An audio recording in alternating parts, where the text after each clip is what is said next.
hit target. Instead of you moving forward, executing plans, you are busy treating flesh wounds. They will give you a butterfly to diagnose. That is why when you fight for freedom, you have to define your purpose very, very clear. Define your purpose, define the step-by-step plan on how to achieve it. That's what Simon Ekpa did. And when the enemy saw the plan, it was overwhelming to them.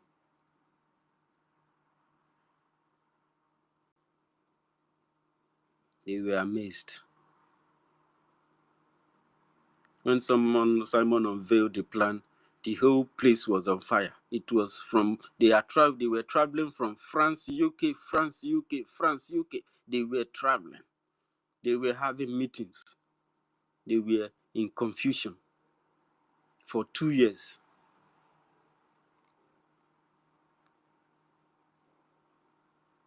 This type of freedom is not the one they hit you and everybody run away. No. When they hit you, you treat your wound, regroup very, very well. Carry your map, hit the right coordinate very, very well, like times 700 of what they hit. Before they will gather themselves together to hit again, you have put yourself together, observe them very carefully, and hit them again before they hit. While they are grouping up, you are also making preparation, very, very well organized preparation. And this battle will last as long as it's going to last, which is a battle for freedom.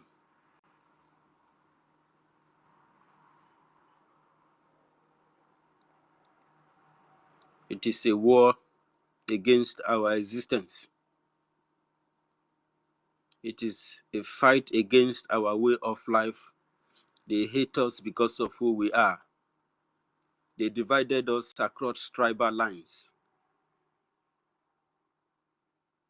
Why you have this very strong disunity and name callings. If you go to Hausa, they have different tribes in their race. The same thing with Yoruba. They have differentials in their dialect, the same way we have in the South. But they will tell you that you are not Igbo, you are not this, you are not that. Who the hell do you think you are? Who are you to tell me who I am? I am the one in position to tell you who I am, not you.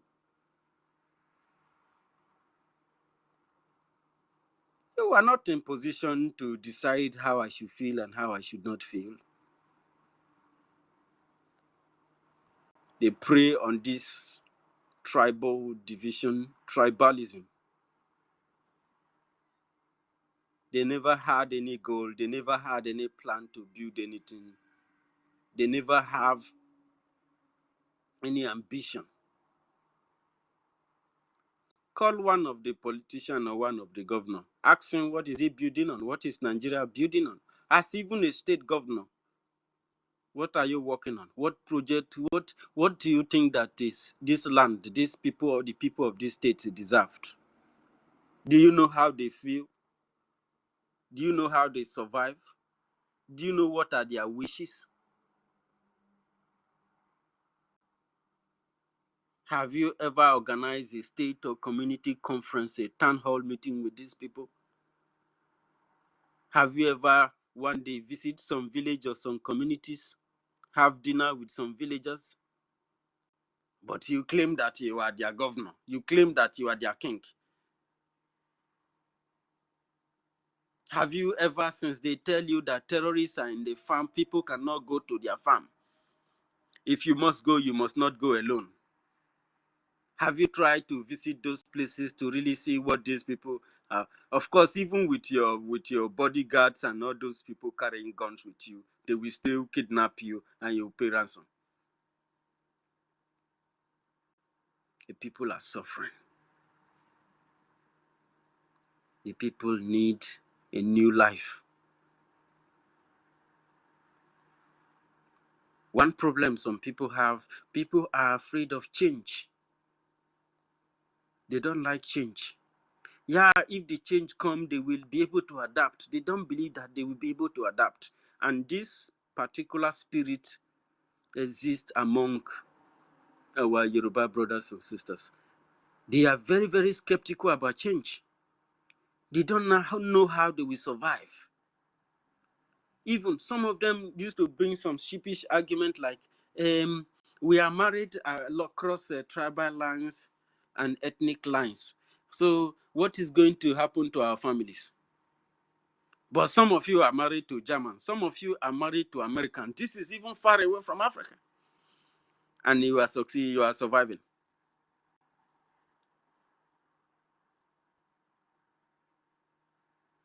Even some are married to Kenyans. Some even have Kenya baby mamas. But they will tell you that their business in Lagos, how are they going to do about it? But you have business in America. You have businesses in other countries.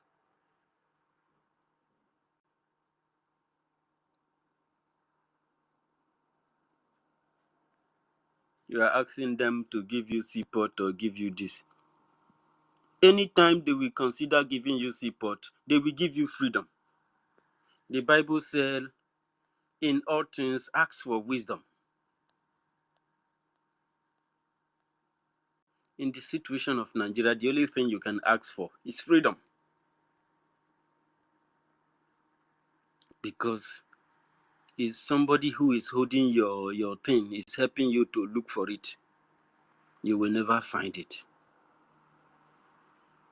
It is for Africa to survive, for Nigeria to survive, and is still under the same system that was born out of slavery. The land can never ever succeed. You can never ever be respected even till now. Some people, some villages in the West, they still believe that you climb trees because this is what they told them. Because if somebody come from afar to colonize you, to create country for you, it means that you are a nobody. You are not organized. It means that you never had a system. They have to write you off. If they want to write you out of history, they can do it. And you want somebody that creates you, somebody that you are below, to respect you, to respect your passport or to respect your ID.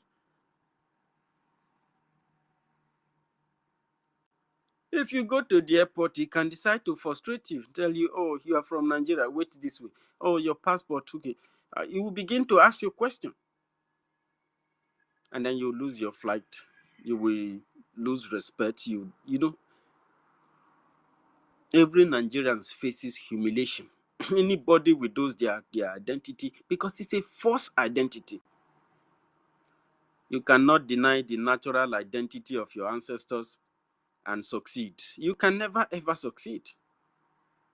It is not a cause, it is what the people brought upon themselves. Somebody cannot, can you go to anywhere and create country for them? You can't. But somebody came after selling people for slavery, after human marketing, after so many years of exploitation and balkanization and colonization and imperialism. He decided to create a platform where he can continue the exploitation of the land as long as he wants. But yet, you are proud of that. That you are a stock exchange of the UK, you are proud of that. That you are facing Islamization, you are proud of that. People who came here invaded Hausa people, wiped Hausa people, tell them that their leaders are corrupt, kill them.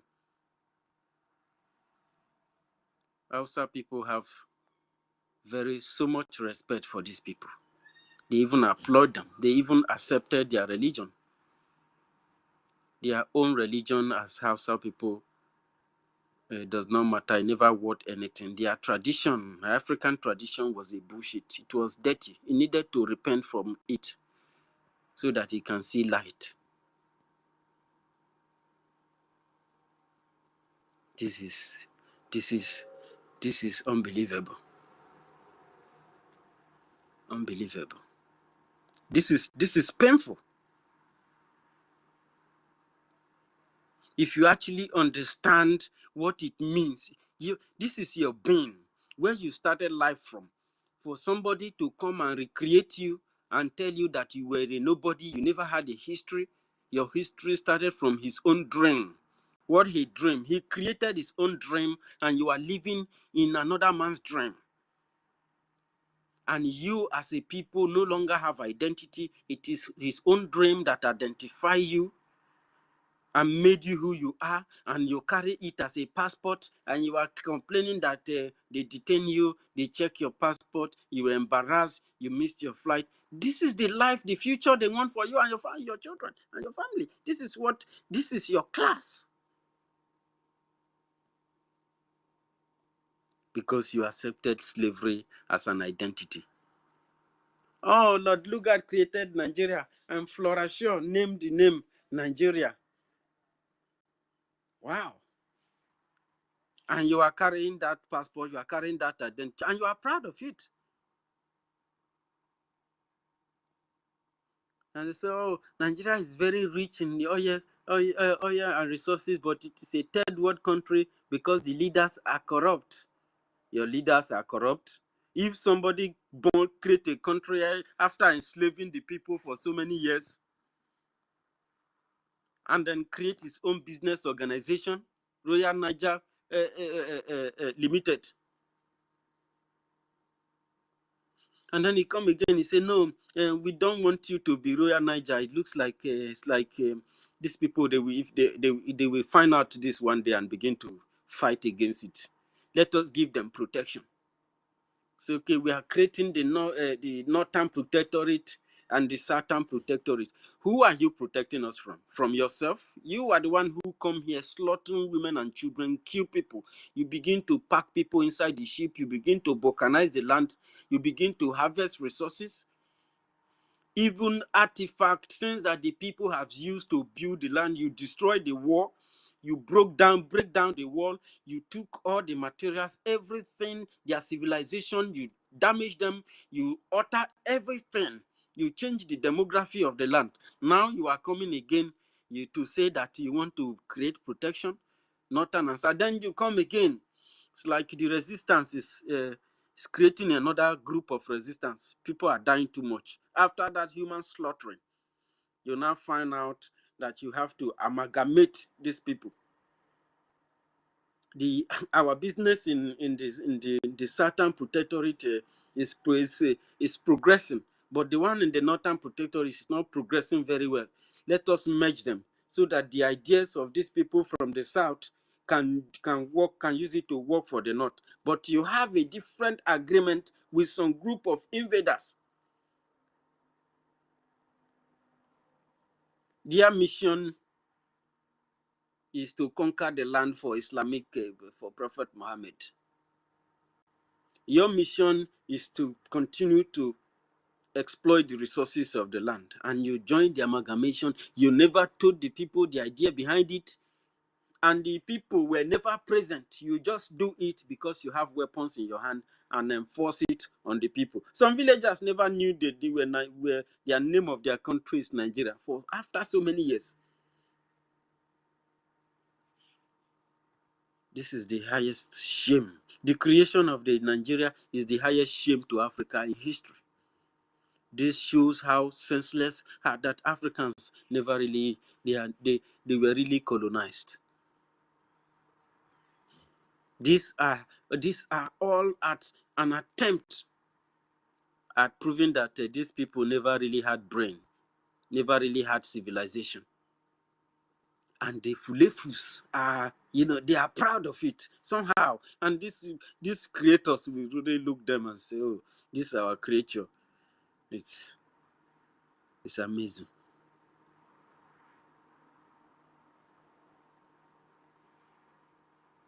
Somehow in their mind, the IPOB should not say the truth. They should keep their mouth and allow people. We can't let our people to be suffering.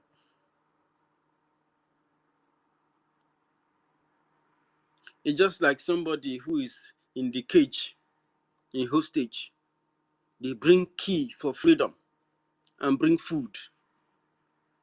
Instead of him to take the key, open the distance and escape and free himself. He wants to feed his stomach first. But if you free yourself, you have abundance of food. You have to eat in abundance. But he chose to be in hostage. The dream of another person has become an abuse, a very serious abuse to our people. They have abused the intelligence of our people. They have abused the competence of our people. They have abused the freedom and the liberty of our people. They have abused our territorial integrity.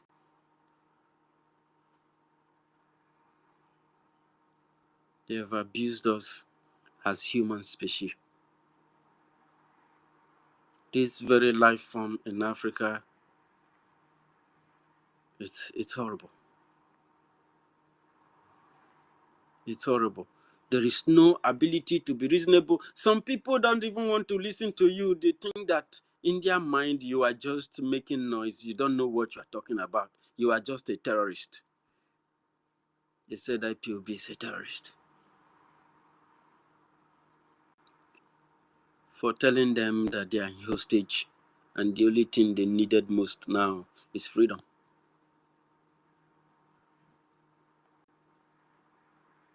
And we will continue to hammer this thing in your ear.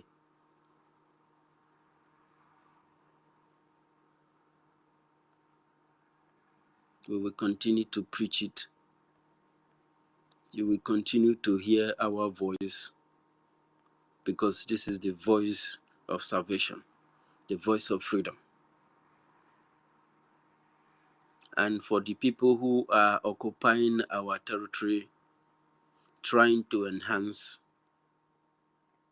ensure jihadist, Islamic jihad enforcement, I am sorry for you,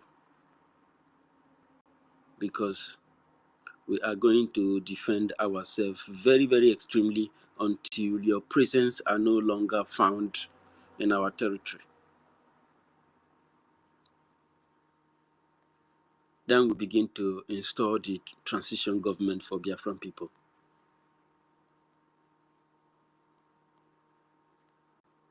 We have a future to raise.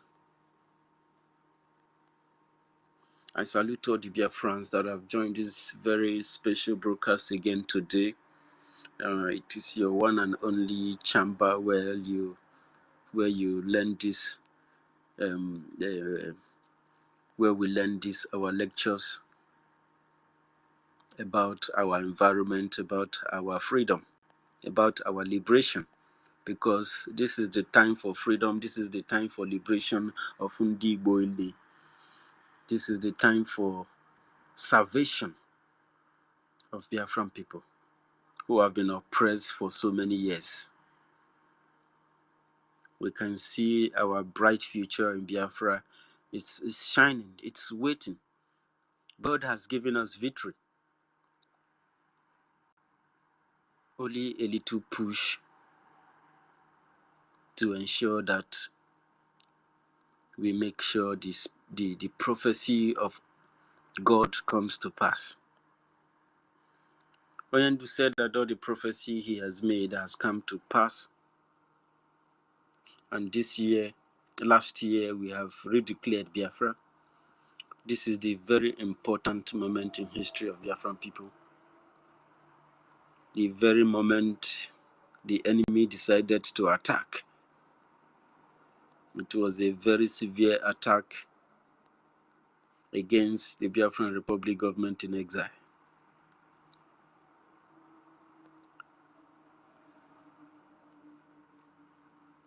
The calling of Prime Minister for investigation was a very terrifying moment. But thank God for Chukwokike, who stood beside the Biafran Republic government in exile and said, Akachukudia, the hand of God. God says, my children, I'm with you 24 hours. You must stand strong. You must keep going. You have people to save. You have millions of lives to save. You have millions of lives to liberate, and you have so many barriers and so many challenges to defeat, to deal with. Rise up and stand strong. And the Biafra Republic government in exile stood up without much ado, and the government is up and running. Immediately the enemy saw that the government is up and running, they went silent. They thought that when they remove Prime Minister, the system will go down, as the attack with division pay some group of people to break out from the government and form another one, and then we'll be fighting each other while they are sending their terrorists in uniform to our land to kill people. These people burnt some of our villages down on the Christmas Eve, and people could not eat Christmas. They burn people in their sleep. Very evil people.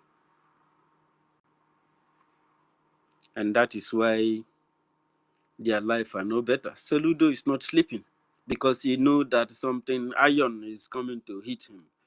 He knows very well. All of them, they know. They know that something is coming to hit them. They are opening people's pint, looking at whether they are wearing pint or they are. Can you imagine? Hi, Jesus Christ. Well, iron will hit you, Soludo, so that's it. You have killed so many people, and your life is not better than those people you have killed. And Chukwukabiyama is about to pay you back. And we hope that you accept it in good faith, because you don't have anywhere to hide. You cannot hide from the people. They are gathering you there, shouting your name. You think they like you. They don't like you because they know that you are standing on the way of their future. If people like you are not there, these people will be the one running their country. They told you that they have a government and you don't have a job. So who is the person running the government?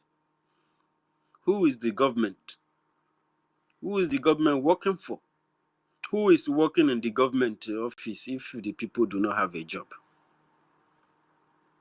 They want to deceive Mochineke. You can push Mochineke around. We know how a system runs. We know how a society works.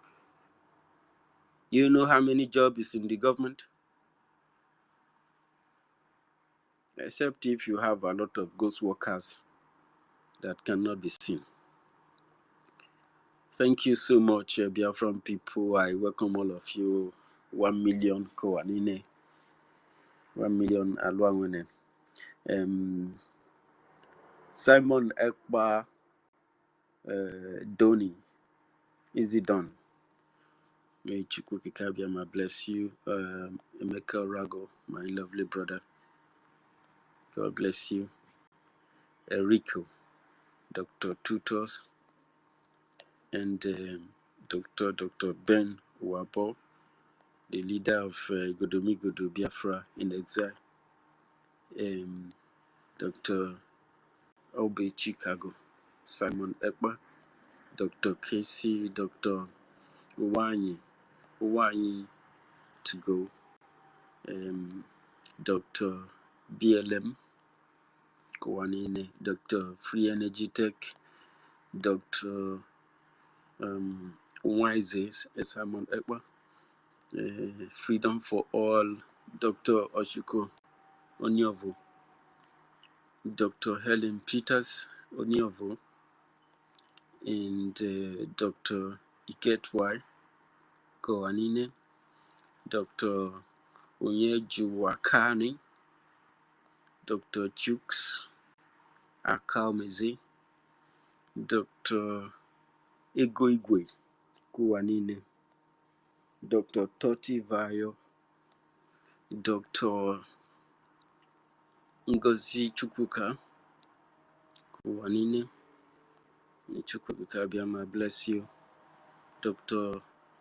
Nlewem Daniel, Dr.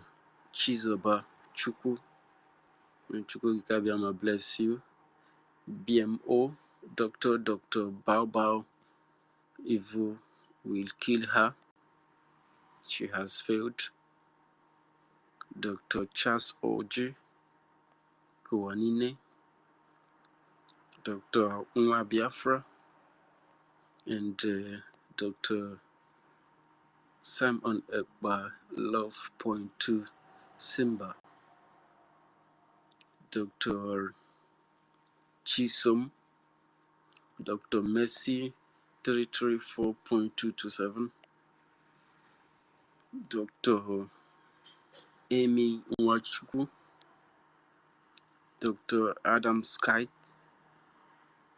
Dr. Ekperima Media, Dr. Ezechukwu Obani, Dr. Izude de 18, my brother, Chukwu my bless you, Dr. Dogu, Dr. Atike, Dr. Blessed Child, and Dr. Oluchukwu Solomon, Dr. Mamisichi, Dr. Vision, Dr. Attitude, and Dr. Legend for Rio, Dr. Insi Maktoni, Dr. Ahocha, Dr. Obiora Obiefuna, Dr. Success, Dr. Mr. UE, Dr. Ifeanyi, Dr. Success Lena, Dr. Oscar Chooks, Dr. Chiboy, Dr. Akpambe, Dr. Adunola Afungoloye, Dr. Williams Elui Jokba, Dr. Onka Amoku, Dr. Old School, Dr. Adugo, Dr. Eze Levenus, Biafran Freedom at Last, Dr. Moon, Dr. Chinwendo, Dr. Chris Kohn, Dr. Onowa, Dr. Triple X, and all the doctors listening from the anonymous. I salute you very much. And I thank every one of you for joining us again. I know that this is Monday afternoon and people are at work. Some people are on break now, and some people are in different places. Some people are at work, but in Biafra land, we are sitting at home, except the rebels who are in Biafra land. So we salute every one of you wherever you are listening to us from. We say, may Chukwu bless you. 1 million, are you there? You want to say something? Maba 1 million. Annie? Yes, sir. No. Yes, sir. If you need hele mugbo ya ha ndị onye but nke kasaka kuziko ekene. Yeah. So first of all, I want to send my special greetings to every one of us that have gathered here this morning or this afternoon or in the evening, depending on your time zone. So I throw a special salute to each and every one of us, those that are yet to request for the mic and those on the listening sections. Special greetings to our leader, Mazin Abdullah, because he's the reason why we have the opportunity, we are awake, doing the needful. So we also thank our Prime Minister, Mazi Samone Banjoko, and pray for our acting Prime Minister that God should continue to bless him with more wisdom, more connections, more favor, and every member of the cabinet, each and every one of us that are working, tirelessly, voluntarily, those of us who are on the field of supporting. I say may Chukwu Kikabiyama continue to increase our hustle or whatever we do us in double folds that will be able to continue to do the need. So like I said, just because of my location right now, I will not be able to, contribute that much, but I believe that in a few minutes from now, I'll be able to come in fully because today we really have a lot to discuss. We have been for so long been oppressed by these criminals. They came, they deceived many of us. They thought that this is going to be something that is going to last forever. That is the reason why you see whenever anybody stand up to speak the truth, they go after that person, they kidnap that person, they shut the person down, they do all manner of evil just to justify their atrocities. We have all seen the way and the manner of kidnapping of our leader Mazin Namdekano. That alone can justify everything that we have been hearing, everything we've been saying. So at this point, Biafrans, I don't think that those of us who are with our right sense of mind should need anybody or even a magician or any prophet to come up here again to tell you what these people has, been doing to us. We have had the opportunity. So many of us did not have the opportunity of leaving that zoo, that contraction by air. So many of us traveled by land. We witnessed so many things on the way.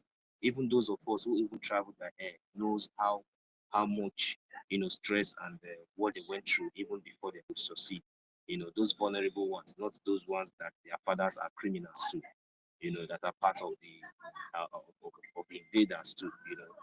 So what I'm trying to say is that at least Chukwu Kikabiyama has prepared us for a day like this. It has given us, wisdom and knowledge and understanding to make us to be here for a day like this to come. If you are thinking that you are here and you will have the opportunity to be listening and to be hearing all these messages, all this our history, how we have been oppressed, and you think that maybe because you are having a citizen, first class slavery ID card or first class slavery identity or passport, and you think that that is going to solve all your problem. Look, let me tell you, my brothers and sisters, if you are still sleeping, you have to wake up. You are not better than our leaders. You are not better than our leaders. Knowledgeable, wisely, wisdom, in what field, in vast, in every area, you can't compare yourself. You cannot be loved than him. You cannot be, popular than this great man. So why don't you just sit back and think that if such humiliation and violation of human rights can, apply to such personality or to such person like this, how much more you as an Igbo man or as a Biafra? I will yield the mic here. Thank you very much.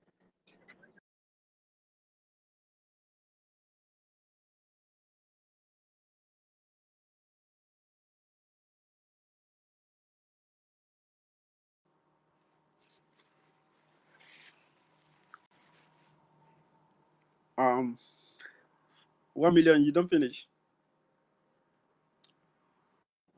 Yes, because of my this thing. Yeah, I just wrap it up. Did you hear my last submission? I didn't hear the last one, but thank you so much. You wasn't hearing me. Yeah, I As was I was hearing you. asking, I yeah, just my walked last away a bit. submission was like I asked like those criminals among us who feel that working or who feels that maybe they have obtained the first class slave citizenship or wherever they think they are, I'm asking them that in what benefits that if someone like our leader Mazin Namdekano and our prime minister, you know, can sacrifice everything that they have, just for us to be liberated, then how much more them themselves? If somebody like our leader Mazi Nnamdi Kanu, who is very, very popular, who has almost over more than 300 and something thousand that was there, who are following him just on media, and over more than 85 million Biafrans who are listening to him whenever he speaks. So if they can do such a humiliation or such violate his rights and do such kidnap him and do all this kind of violation of rights to him, then how much more you, no matter your position today, no matter your name, no matter anything you think you are, if such violation of rights, of human rights can apply to our leader Mazi Nnamdi Kanu for good 4 years, and yet you are not speaking and you do not see any reason why to stand up to say anything, then just remember that in your own case, it will be worst because there will be nobody, absolutely nobody, just like the way you stay mute, nobody will be there to speak for you, because the only person who could speak for you when he was there, you could not stand up to defend that person. And that is my point. Thank you very much. Thank you very much for that. Thank you so very much. We must continue.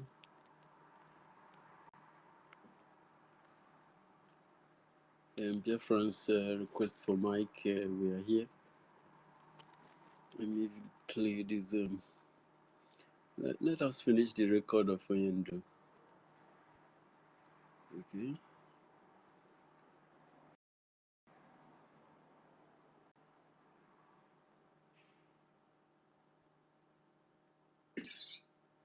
The same vigilante we formed and they said they must kill us.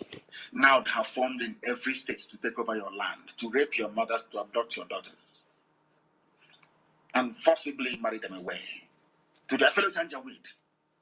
And yet you have leaders and you claim you have elites. Why are they doing this? Why is it that Britain cannot come and condemn what is going on? Because in Borno, Boko Haram, they claim, have killed 13 district heads and other leaders, according to the Shehu of Borno. And I told you live here on Radio Biafra the reason why they are targeting Borno. Because Borno is not Fulani. Borno is not Hausa. Borno are made up of Kanuri people with a sprinkling of Shua Arabs.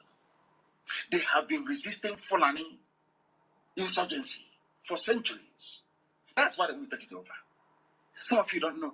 If they can be doing this thing in Borno to their fellow Muslims, imagine what they're going to do to some of you in the Middle Belt. All of you supporting one Nigeria, you have just signed your death warrant. All of you. I want to ask all of you in the Middle Belt. I want to ask those of you who claim they're Christians, all of you who are against Biafra, the idiots everywhere. If they can be doing what they're doing in Borno against fellow Muslims, imagine what they will do to you. Now, do you understand? Now, are you following? Very carefully. They have killed in Borno. If they can kill 13 heads, village heads in Borno, all of you, including Ojo Sokalo, boasting they brought Luga to Abia, do you think they're going to spare your own village? Are you people reasonable at all? Are you sure you have brain and common sense at all? Are you sure? What is happening in Asaba? Yeah, we have our people in Delta State, of course. So prison and imprisonment comes. They want to see, let me tell you something. They will keep arresting and arresting to see if our morale will dampen. That is another terrorist method. That is what they do. Oppressors, that's what they always all over the world. They arrest, they intimidate, they shoot, they kill, to see if we can abandon what we are doing. It's a very clever game. But they know how serious we are. And everybody who has been jailed, imprisoned illegally, we are fighting for to come out. Because they have nothing against us. Can never have anything against us. And Britain cannot cover the atrocities of the Fulanis forever. Very soon now, one rebel journalist will carry it in international news media. And that will be the end of the game for them. They know what they're doing, and we also know what we are doing. The Sheikh of Ronald Haji Gabai El Kanemi has lamented that 13 district heads and several ward heads have been killed in the Emirates at the peak of the ongoing crisis with Boko Haram. Slaughtered. And this is the same Boko Haram that are recruiting into the army, into the DSS and police, and bringing down to Biafra land. The same people. They kill 13 district heads. They come out, they make them army officers. They commission them, they put them in the zoo army. But IPOB that has done nothing wrong. Just praying and exercising, they come and they kill you. And you're telling me that such a country deserves to stand. Is that what you're saying? Those who have killed 13 district heads in Borno, they go into the army. Recruited and treated like first-class citizens, they go into the army. But people who are on their own, having not committed any crime against anybody, are shot dead. And you're telling me that such a country deserves to stand. Anybody who even remotely suggests that should have their brain examined. Should have their brains examined, please. Very, very important. They do so. These are the same people that came to, excuse me, to Enugu Airport. Mietiala. I want some of you who have access to internet tonight to Google Enugu Airport. Please, just go to Google and Google it, Enugu Airport, and go to the images. There you will see all manner of Photoshop pictures telling you Enugu is beautiful, what APC have done for you, what the late Buhari just done for you. Go and see it online. Google it. Go through the pictures. Now, go through the pictures which I'm asking to be posted on my page. Go through the proper pictures of human beings, the ones not computer generated, but the humans, real human beings took in Enugu, and you will be shocked. You will be shocked that their useless opening a few days ago of the airport was based on photoshopped computer-generated pictures. They used it to convince those you call elites, elders, and political elites. Bunch of idiots. Enugu still has potholes. The scaffolding is still up there. It's not completed. It's not been done. We are grateful that somebody came to our land, stole our oil, stole our gas, and enriched themselves with it, and budgeted something less than $500,000. And we are all jumping up and down. The people you claim are your elders are jumping up and down like a bunch of headless chickens. It's unbelievable. Unbelievable.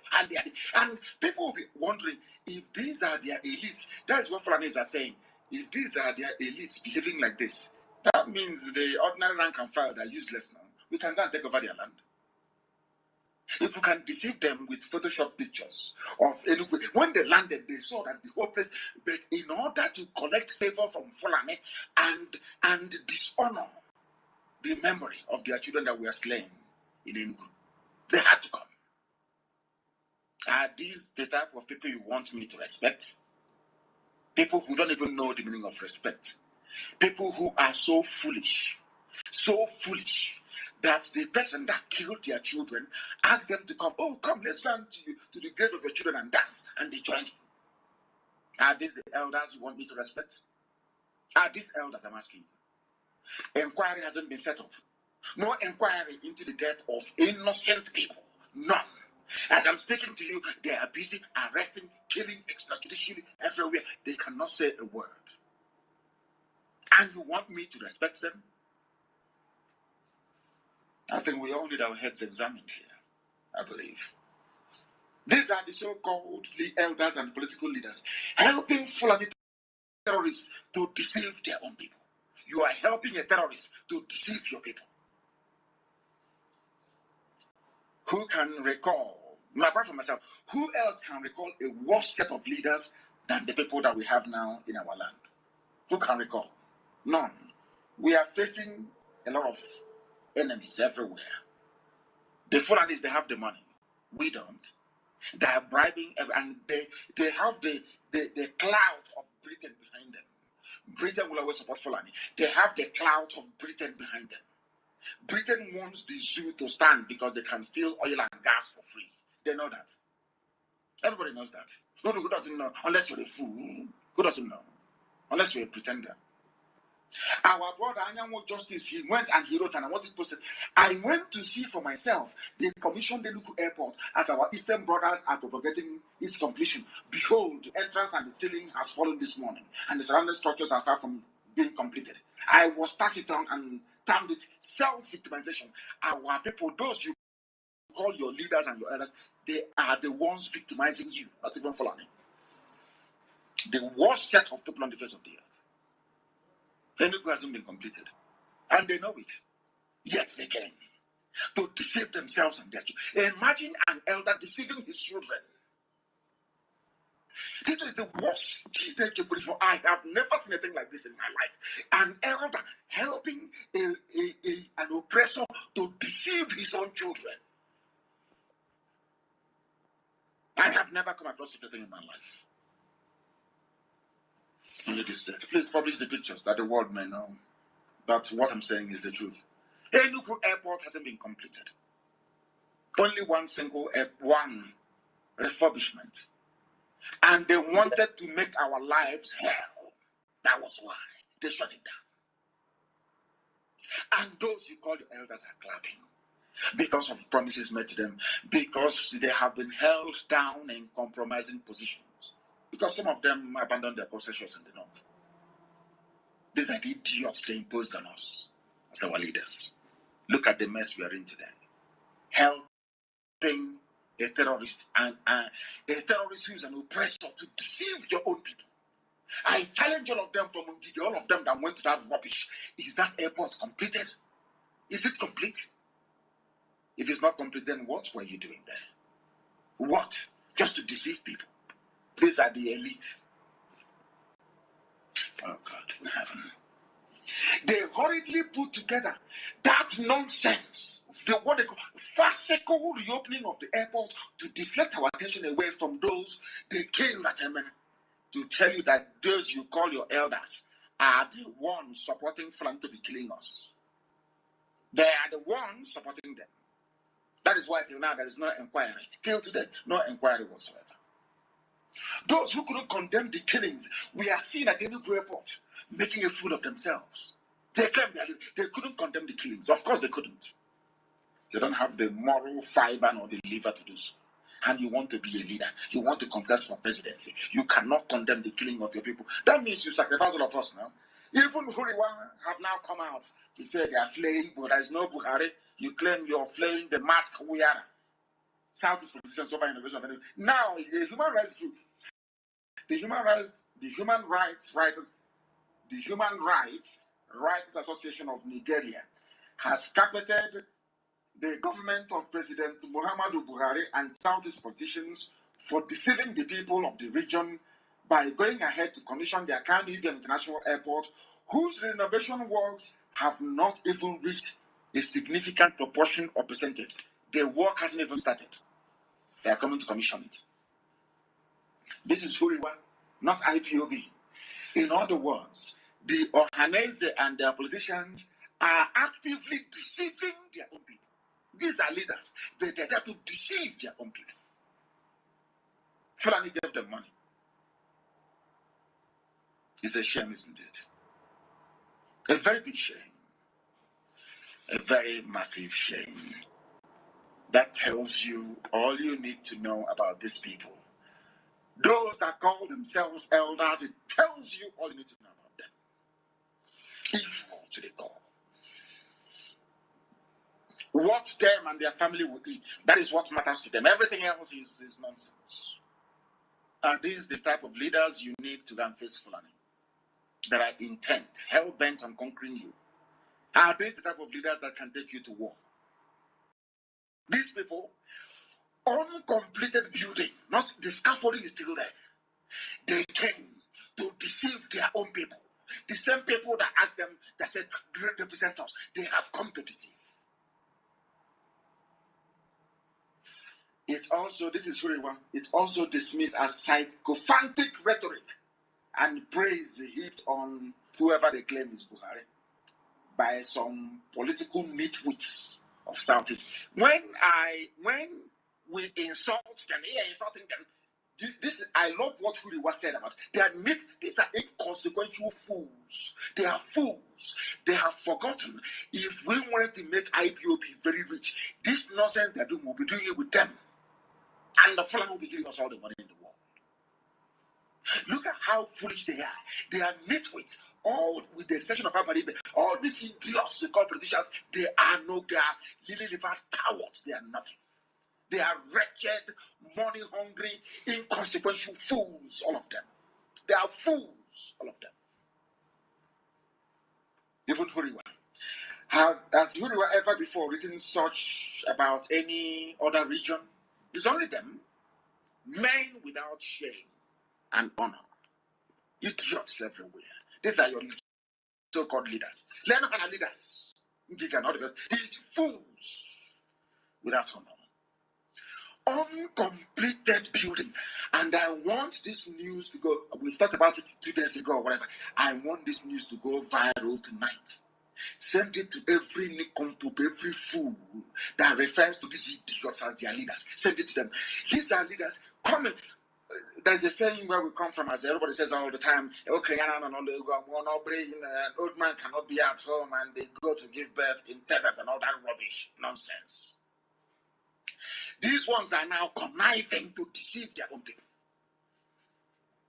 Active connivance to deceive their own people. That is why their children can be arrested, they say nothing. That is why their children can be shot dead, they bet them in acid, they say nothing. This the worst of the worst. And how can I respect them? It's not easy. Believing is not possible. I'm sorry. I can't respect. These people, they have come to kill us. How can I respect elders who claim they're elders? You are conniving with the enemy to deceive and kill your own people. I want the pictures of AKAN-IBIBIO and the real pictures to go viral everywhere. To let the world understand that those that call themselves leaders in the East, that they are a bunch of deceivers. They have joined the Fulani Janjaweed to deceive their own people. I want the pictures to go viral all over the world. I want them to say that Enugu Airport has not been completed, courtesy of the people that call themselves leaders in Igbo land. Very sad indeed. Very, very sad indeed. They want to contest for presidency. You know, contest with Chirike Bunhok. Come and contest and let's see. Come, you campaign, won't you? And then your eyes will clear. Mad people. Mad people everywhere. Look at them and their psychophantic idiots. Even Huriwa is calling them nitwits, that they are inconsequential. All they do is to praise him. They give them some small money. They come to deceive their own people. And you have the mouth to stand up the next day to say you're an elder. Elder to who? Leader to who? The people you've come to deceive? The children you've come to dance on their graves? They can't go free and tell you the truth. They cannot. Now, let me now, I'm sorry that tonight's program is about the non-leadership we have where we come from, especially those who are among the zoo. Victor May is a former senator. He was complaining, or should I say campaigning, so was Ohaneze and a few other people, is the turn of the Southeast and all that rubbish. Allow Southeast to produce presidents for unity of Nigeria, according to Victor May, and a few other people, right? Is a petition from the East saying allow the East to produce the next president of the zoo. Yes, listen very carefully, please. In the same vein, I want people to listen to what Ojuzo Kalu actually said on the same issue. They are two politicians from the same area, something that nobody can ever point to ever happened when in 1999 the Yoruba race was looking for the presidency. No dissenting voice. In fact, they went militant. Because of their militancy, presidency was given to them. I want you to listen. I want the whole world to listen to the level of idiotic leadership we have in the East. And the reason why Fulanis can come in, rape our mothers, kill our daughters, and nothing will happen. Why they will come and kill our children and nothing will happen. We want the world to understand that there is no leadership whatsoever in the East. That is why what is happening. Because we cannot keep abandoning this issue. We can't. What sort of rubbish is this? I want to prove to the world tonight. The same people saying, Victor may have said in Vanguard, we want it. Or Hanese, everybody have been saying, oh, we want leadership. We want to be president. I want you to hear what? My God in heaven, these people. They will say, oh, let us unite. Let us come together as one. I want to let our people understand that you have no leadership. Political leadership in this. You have none. I want to play for all of you what Ojo Zokalo said. He went to go and see his political masters in Mina. Those supporting him. There, because there is no godfather in the East. He had to go to Mina, to Abdul Salami and to Babangida. And let us hear what he has to say. Listen. Back in focus in 2023, which has been generating controversy as we look ahead to the upcoming elections in that year. Among those who assisted. Where is it? Former governor of Abia State, Oji Kanu. According to Senator Kanu, the presidency is an open basket for anyone willing to contest. He was speaking in Mina. It's an open basket. It's no longer Igbo. But it's the one planning to contest, planning to run. This is how evil they are. This what he's now angling for is for vice presidency. So should somebody come from elsewhere and or tap him for vice president, he will go and destroy the political unity of his people. Ume on one hand, or Hanese also they're saying, oh, it's our turn. One of them is saying it is not our turn. Anybody can contest. Do you see how evil? Do you see how self-centered? Do you see how selfish? None of them has interest of the people at heart. None whatsoever.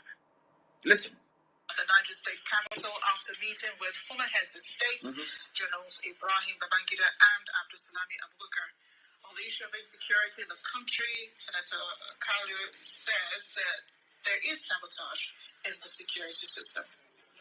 Listen, what is Okalo? Parties have every right to say where their candidates of election will be. He's an Igbo man. Anybody can contest. Anybody can contest. It's no longer zoning. It's not in the constitution of APC. Not in the constitution. As long as it's not a constitutional matter of APC, the president is an open basket where anybody can fight. Security is a big challenge. Are you listening? Before they were telling us it's our turn. IPOB mellow down. It's our turn. It will have to go for 2023. Oh, please stop. One of them, one of the heavyweights, one of their leaders in Abuja is telling you, he's the chief representative, he's telling you that it is not our turn. Anybody can contest. That means people have approached him and offered him the chance to be the VP. These are the people that they expect us to follow. These are the so-called leaders and the elite. You can listen to what is coming out of his mouth. His brothers are on one side saying we want the president. He's on one side saying anybody can contest. So if one man decides to come out from Zungeru to contest, it's all well and good. Do you see who they are? And it doesn't end there. There is another headline which I want posted. Please, I hope this video is up so that the world can see it. The world can see the mess that we are in as a people. There is another one that came on Channels TV. We are practicing partisan democracy, not tribal democracy, according to the Supreme Court Governor of Imo State. Why I'm saying this? Because I don't want Ohanese or any other idiots to come out and be saying to IPOB, please stop Igbo presidency. When your own so-called political leaders, amongst all of you, you can't even agree. You cannot agree. Hope Uzodinma is saying, because they put him in power, he is saying, oh, no. The North can come out and a foreign man can be president if he wants. All these are the same. A product of the North. The North can produce over. These are the same people. These are the same people. You call your leaders. Shame on all of you. Can you imagine how the Fulanese will be laughing behind that? Do you see how disorganized, how foolish? That is why when they look at IPOB and how formidable we are, they get very jealous. They start looking for who in IPOB to give money to. Hey, why don't you scatter them, please? Try and scatter them. They have seen how formidable we are. And that is the source of their envy. One single thing, they can't even agree. They cannot agree on anything because they are serving different masters from the North. That one, they have called him now. Say, hey, what are you doing? Don't talk about that nonsense presidency rubbish. Don't say that nonsense. He went out to his masters. And he have just said as they have instructed him. And these are elite leaders. Can you now understand? The one that Tanko made governor of Imo State. Oh, no, don't worry, because they made him governor. Oh, don't worry. Hey, Janjaweed, my master, Janjaweed, Miyetiala, my master, you can be president for life. We are practicing partisan. Look at this baboon. Do you see it? So do you see the reason why anybody who talks about Igbo presidency should be stoned? I'm telling you the truth. They are foolish. They have no brain. Our mission is freedom. Our destination is Biafra independence. We are not stopping. And there will be no campaign. This presidential rubbish. It doesn't. It's like letting the genie out of the bag, as they say. It's like what has happened in Enugu is like tantamount to somebody. How can I put it? I don't want to sound. It's a family radio station, so I won't say what I want to say. I won't say it because I have no better way of putting it than the way I had wanted to put it. So I won't say it. But the genie is out of the bag. It's no longer going back. What is happening in Enugu and will keep happening and another place in Biafra will continue till Biafra comes. It will never ever stop. Let me see where you're going to do your campaign.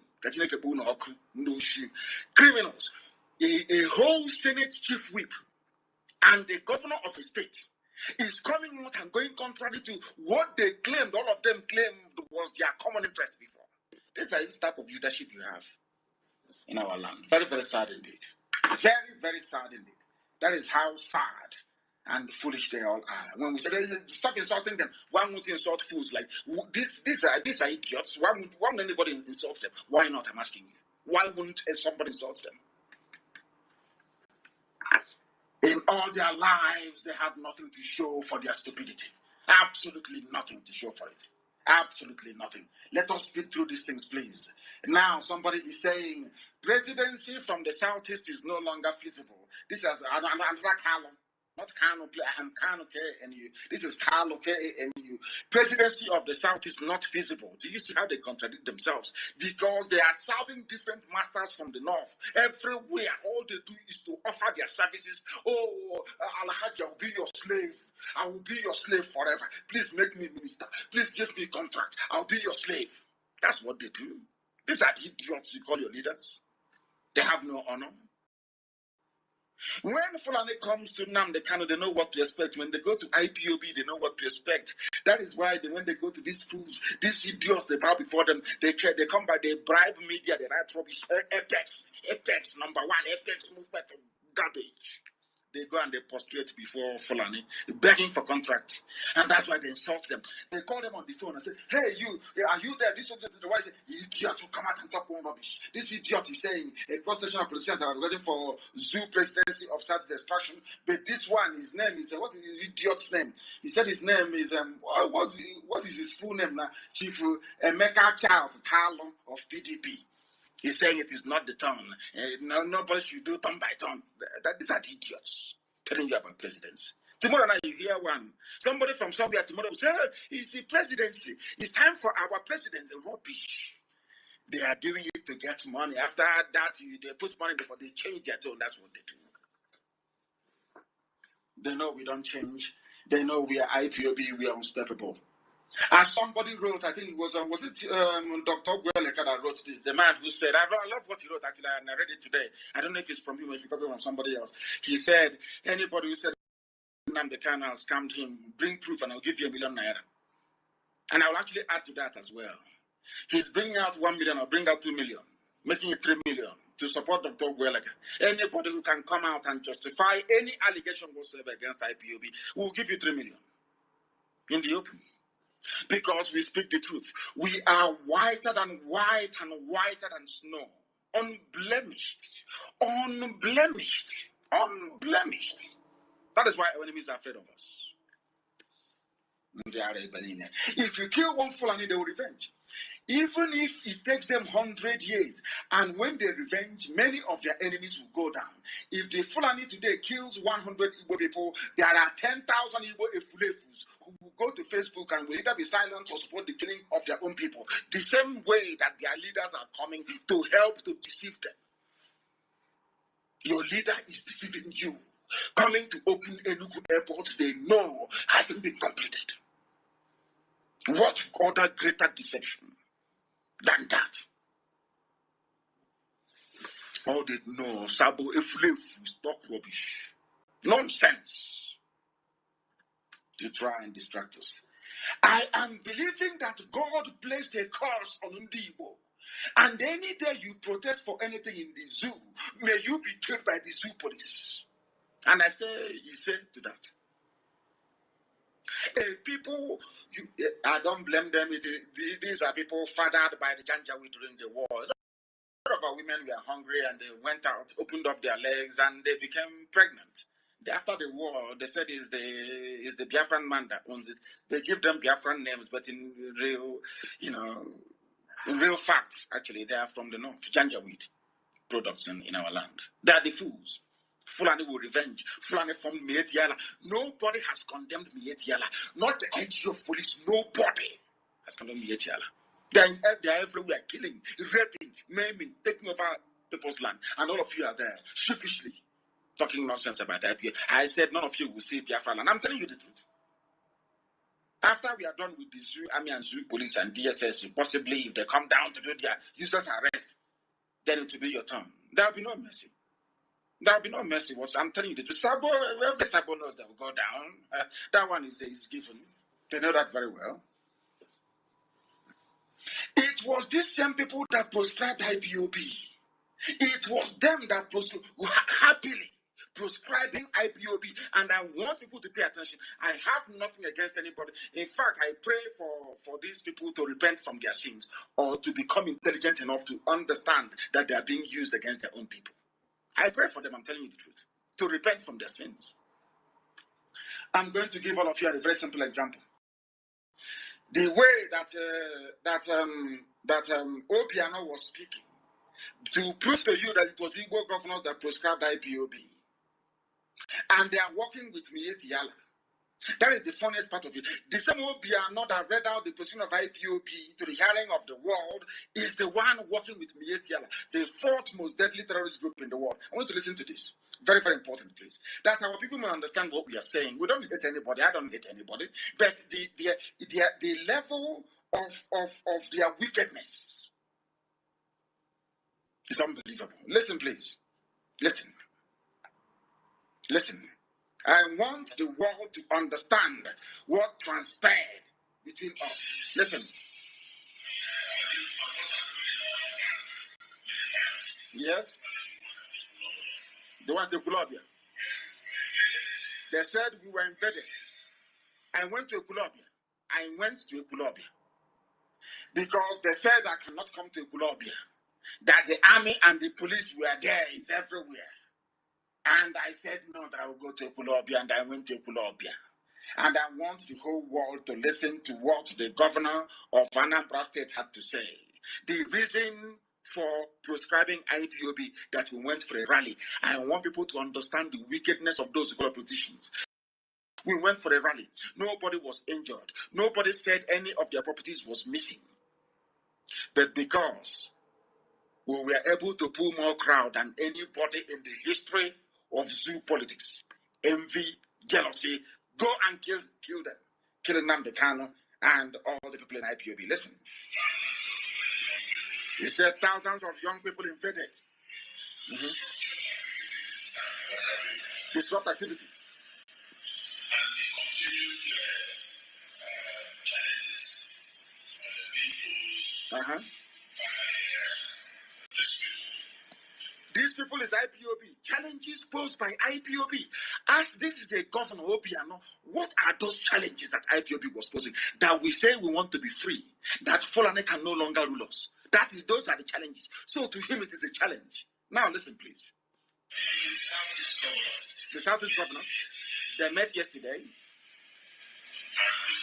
and resolved. Southeast governors resolved, yes. all the activities of IPOB are hereby proscribed. Are you listening? I want this video posted. Please, somebody who has issue, post it, please, on my page. All activities of IPOB proscribed. This announcement was made by Willie Obiano of Anambra State. He's now in What America. are the crimes of IPOB compared to Mieti Yala to warrant Obiano to stand up to say this before the whole world? The answer is that we were pulling more crowd than everybody else. And at that time, we had the Janjaweed in a very bad place. They were coming to negotiate. It was Ohaneze that stopped them from negotiating. By now, we would have been a free people, or at least on our way to freedom. By 2017, we had enemies where they least expected us to be. It was these people that ganged up and connived to attack my house and to kill our men. They did it. What was our crime? The question I want to ask Obiano and all the governors was, what was the crime we committed? Why you prescribed IPOB? Why? That we came to Ekulobia, that's all. Did we damage any property in Ekulobia? Were Ekulobia people happy to see us? The answer is yes. That's all. Anywhere he goes, people will come out to see him. Millions will follow him. Because of that, let us go and kill him. And his men. That was what happened. Now, I want people to Google, please, and I want this put on my page. I want you to Google many headlines, screenshot it, and put all of them as one post on my page, please. I want those with access to the internet, please, I beg of you. I want you to Google Fulani attacks on Anambra State, where Willie Obiano is the governor, where he banned and proscribed IPOB for nothing whatsoever, that we did a rally. And the Fulani were panicking. They said, what are we going to do? What are we going to do? They called him and said, please, all of you should gang up, ban them, proscribe them, let's come and kill them.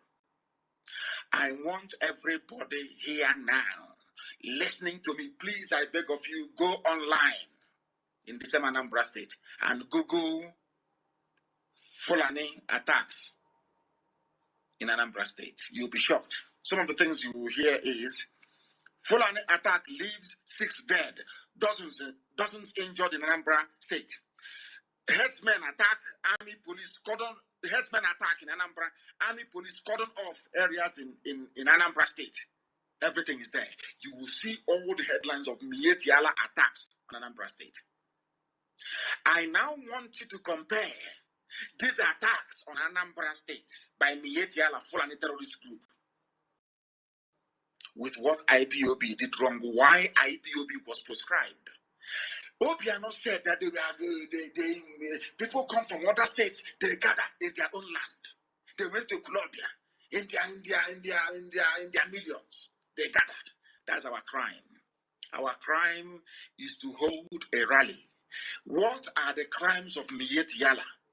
They were killing people in Anambra. I want the world to understand the hypocrisy at play here. Have you seen all the headlines? How many people slaughtered in Anambra? Please go and get it and put it that the world may see. And now, I want to go back and play for you what Willie Obiano said about Mietiala in Anambra State. I want people to understand. Listen, the same governor.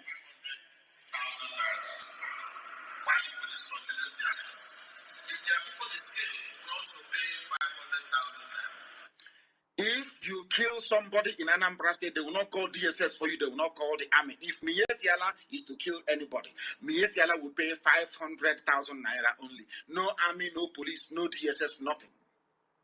But we did nothing in Anambra. Anambra is our homeland, is the capital, is the beginning of Biafra.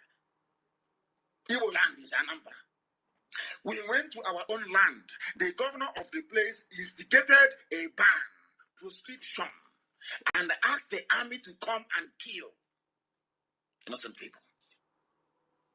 But Fulani Mietiala is in Anambra, killing, pillaging, cutting up a lady into pieces.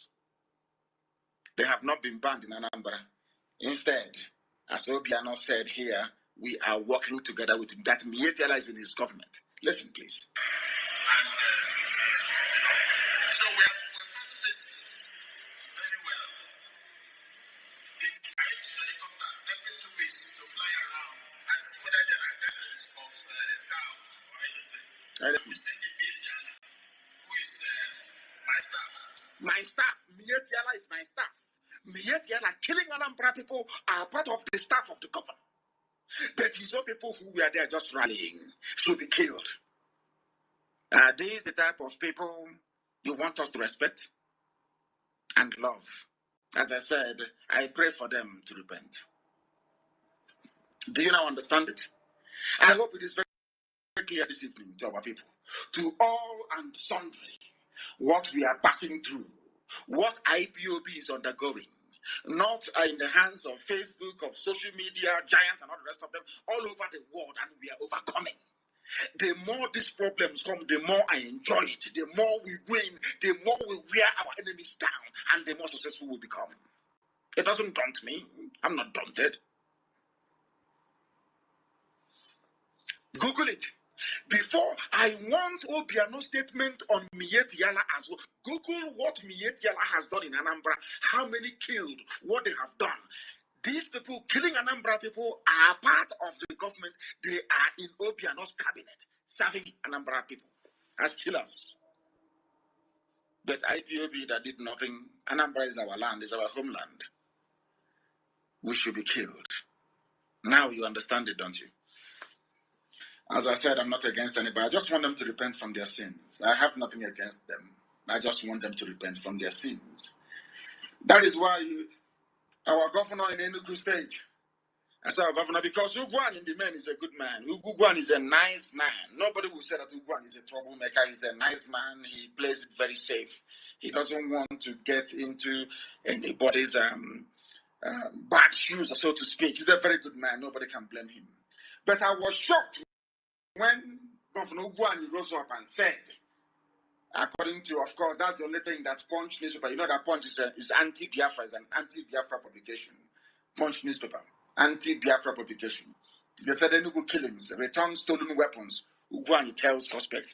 I don't know who he's talking to. But I hope and do pray he's not talking to IPOB, because I'll be very, very upset. I hope he's not talking to us. No inquiry, no nothing. Nothing has been said about those they killed. Nothing whatsoever. Is to return weapons. I don't know who took their weapons. Wherever they left their weapons, they should go and take it from there. But as I said, the game has changed, and they are feeling the heat. My goodness, they are. Wait until the season of Sabo opens up. Sabo, you will hear confessions. I'm telling you the truth. So please, we are telling the Governor Gwani, go and set up a panel of inquiry, as Nsukumon have told you to. Go and do it. And then you will know the truth.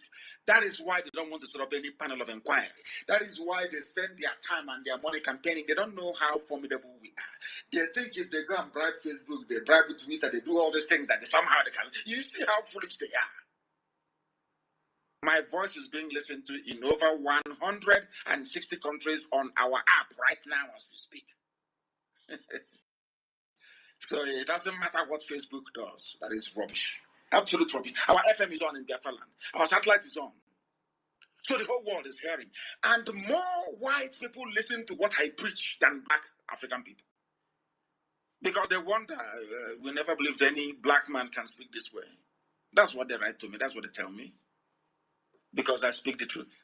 The truth that God Almighty in heaven gave me to speak. That's what I speak every blessed day of my life. We must continue. We must continue. We must continue. I said it before that there is no Buhari in Asorok. I maintain it till thy kingdom come. There is no Buhari. Anybody who says that Buhari in Asorok is a lunatic. The person is not well. And I say, why is it Ojo Sokali went to go and see Abdul Salami Abubakar and to go and see Babangida? He came out to give a press interview. Adeboye went to go and see a so-called Buhari. Anytime they see him, they come out, their mouth cannot say what their eyes have seen. Everybody will go deaf and dumb. They don't speak. Because the person there is not. And I challenge Adeboye, if you're a Christian, if you say you're God-fearing, if you claim you serve Christ, you represent what Christ represented when he was on earth. I dare you to come out and say that you met Buhari in Asorok. It's a challenge to Adeboye. Or to anybody for that matter. Have you seen Osibajo? The answer is no. No one has seen him live anywhere. He's always in pictures. in deepfake videos, and you think that Biafra is going to be like any other, you think that Biafra is going to be like any other stupid African country, useless, that has no brain? That thing there is wearing a mask, and they know it. It's not Buhari. I challenge. Okay, if it's Buhari, why didn't Adeboye say something when he came out? He can't say anything because he knows it's not Buhari. Everybody with any gumption will know that there is no Buhari in Asorok. Only idiots believe that junk. Only idiots believe it. Somebody sent something to me which is very, very, very interesting. Very, very interesting. There are African migrants who are dying in Saudi Arabia. I'm sure that some of you have seen that, because you have no shame, you have no class, you have no decency, you have no dignity. It is not news. The same thing cannot happen to white people. That is why they're better than us. That is why whites are always better than black people. Black people are dying in Saudi Arabia. You're aware of that. In unbelievable conditions. But because collectively we have no shame. We have no shame. Black people don't have shame or pride. No shame. That is why such nonsense is befalling us. That is why it is befalling us. And that is why we must do something about it. We must do something about it. And that is why we are pursuing Biafra. And Biafra must come. Biafra must come. And you know why Biafra must come? Because of the nonsense in the zoo. Don't disqualify any candidate because they are not qualified to contest. Inspector General of Police is now doing the work of INEC and doing the work of the Senate and doing the work of the House of Reps. That is how useless the zoo is. That is how useless the Fulani is. That's the headline here. Don't disqualify candidates over qualification. According to the IG of Police. IG of Police of Fulani, Janjaweed. Do you understand the zoo now? Do you see why we cannot be part of this British-created jungle, zoological republic? Black people, your shame is shaming me. According to some people, that's what we are. We are useless, honestly speaking. Blacks, God forbid. God forbid. Black people, useless. There was somebody who wrote something. Saudi Arabia allowed, happily, of course, I'm very glad, allowed a flight from Israel to land in UAE. They flew over Saudi airspace, according to Hanaya Naftali, which I'm reading here. Very, very great. It's wonderful news. I want people. I went to Israel and I appeared on Israeli television. I gave an interview. Some people went apoplectic. They went crazy. They lost their mind because I was in Israel. And I was trying to let them understand what we've known from the beginning, that Israel and Biafra are one. I keep saying it anytime, any day, anywhere. We are one people. And I said to him that this very union must last forever and ever. And a few of them ganged up and started talking rubbish as you. People talk nonsense because they cannot see. They're not visionaries. They cannot see beyond their front door. They cannot. We see things ahead, years ahead. Now, somebody said, now that Israel have made peace with UAE and flew over Saudi Arabia airspace, I hope that the idiots can now understand that we see far ahead, more than anybody else. We are not boasting. It's not about any self-pride. No, it's what we know to be the truth. That we see what others can never see. Not now, not tomorrow, not ever. So that is there. And it's a very good thing. And we are hoping that Saudi Arabia very, very soon will be able to make peace with Israel as well as the whole of the Arab world, because it's even in the Quran that the land of Israel belongs to the Jews. Nobody's disputing that very fact. It's in the Quran. Go there and you will see it. Because the land was given to the people of the book. Given to the people of the book. And of course, Middle Belt is in a lot of mess. And the Kama is bringing all of them out. Kama is the law that wants to see the Janjaweed control the churches. And it will happen. They won't do anything. They're more preoccupied with their tithes and their private jets than to deal with the needs of their own people. Now, listen. Somebody killed a header in Kaduna, and El Rufai has ordered the arrest of the teenager. But somebody can come to Enugu under the nose of Ugwuanyi and kill and slaughter 22 people, as a matter of fact, and nothing will happen. Nobody will call for the arrest of anybody. A Fulani headsman was killed. El Rufai, the midget of Kaduna, called for the arrest of the person. That tells you about leadership. Our people don't understand what leadership is all about. We must continue. The commissioning of uncompleted Enugu Airport is a nightmare for our people. And the man they claim is a man of God have spoken.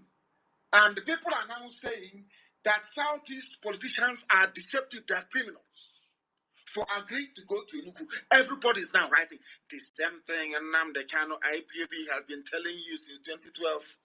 Yeah, they say he's insulting. He's insulting the same useless online newspaper that said Nnamdi Kanu is insulting. Today, he said that it is a shame that Southeast politicians are complicit in the deception of Enugu Airport. We are always right, aren't we? Some people don't want to hear it, but it is the truth. We are always right. The time now is, we are coming to near, I think it's 25 minutes nearly, past the top of the hour, past 9 p.m. in the land of Biafra. Please, very, very important. I want to say something about milk, but I'll discuss it on Sunday, please. Milk is very, very dangerous. I will tell you what they're doing to milk. It is everywhere. I want our people to understand this, please. I will use time to educate you on this very issue. And I want our people to go into animal husbandry to rear our traditional cows and goats, to get milk from it to distribute to our people, because the foreign milk that some of you are taking, believe you me, is contaminated. The same thing with cow meat from the north. I have to tell you the truth. And that is the fact. I will expand on this. Devil's milk, they call it, it causes illness. I will expand on this on Friday program and also on Monday. There is a YouTube link to go with it. But there are a few announcements I want to make this very evening and very, very important. Anybody who is in any position in IPOB is doing so because I said so. Any day we feel that you need some rest, you will be removed from where you are and placed somewhere else. But that is not the case this evening. I want to announce that Lady Chinyere Onwini, a very formidable lady in California, genuine people who are working as part of our WOMADA, part of IPOB women in the USA. Very, very credible family. I'm saying it now because I know they won't misbehave. I can tell you that they will not. They are responsible mothers, they will not.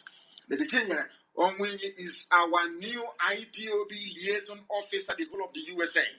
And let me sound this note of caution. She is a full member of IPOB USA cabinet with the special responsibility of overseeing the appointment and management of individual state liaison officers. If we have any state liaison officer at the moment, from this very second, you report to Lady Chinyere Onwini. Very, very important, please. She will be convening a special meeting of USA liaison officers where I would also participate. I will also address them. Very, very important. And any position you are given in IPOB, you are serving the people, you may not be required. After some time, that information will be conveyed to you. And if that happens, I mean, what's called an obsession about the Igbos. Could you perhaps explain that to me? Well, the Igbos are more or less the type of people whose desire is mainly to dominate everybody. If they go to a village, to a town, they want to monopolize everything in that area. If you put them in a labor camp as a laborer, within a year they will try to emerge as headman of that camp, and so on. Well, in the past, our people were not alive to their responsibilities, because you can see from our northernization policy that in 1952, when I came here, there weren't 10 northerners in our civil service here. Then I tried to have it northernized, and now all important posts are being held by northerners. Is this policy of filling all key posts in the north solely with northerners and not with other Nigerians a temporary or permanent one? In actual fact, what it is a northerner first. If you can't get a northerner, then we take an expatriate like yourself on contract. If we can't, then we can employ another Nigerian, but on contract too. This is going to be permanent, I should say, as far as I can foresee, because it will be rather dangerous to see the number of boys who are now turning from all our learning institutions, coming out with having no work to do. I'm sure whichever government of the day might be, it will feel rather embarrassed, and it might even lead to bloodshed. Doesn't this damage the idea, sir, of all people in all regions in Nigeria being fair citizens of one country? Well, it might, but you are, I mean, new to our region, but how many northerners are employed in the east or in the west? The answer is no. And if there are, there may be 10 laborers employed only in the two regions. What Bello said was mostly true. The Easterners at that time were the most progressive Nigerians. They were in top positions all across government. And with Ironsi and Easterner in power, the northern fear was that the East would dominate Nigeria forever. Imagine stepping into a home where every piece of furniture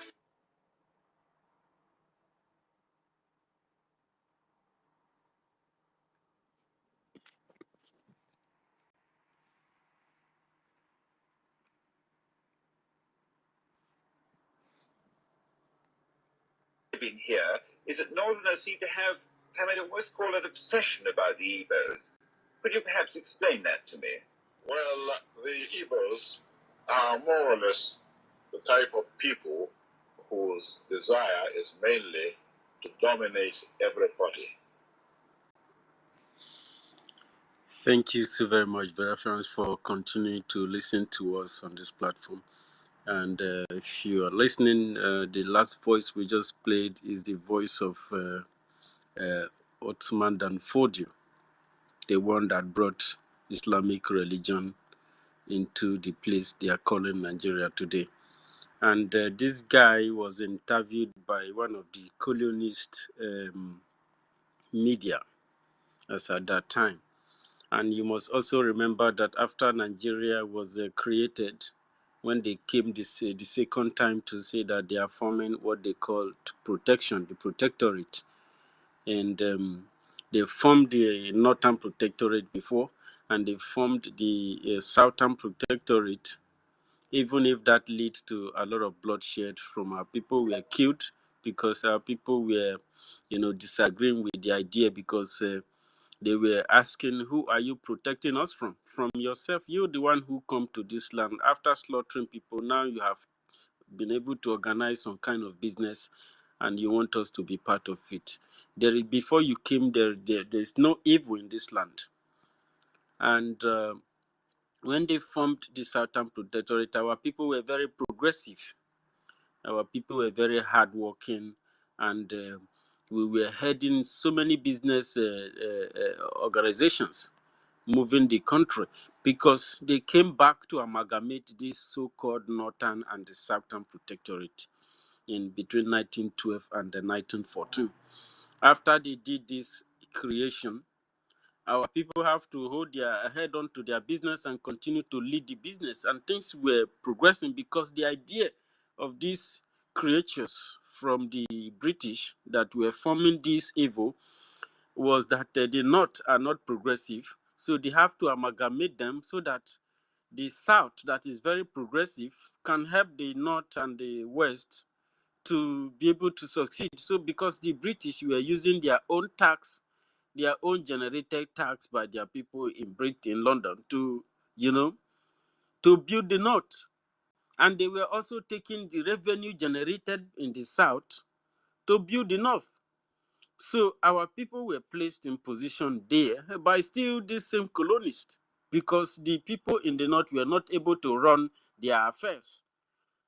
And this has also been the reason for so long they could not let the South go, because these people don't have what it takes to run a civil society.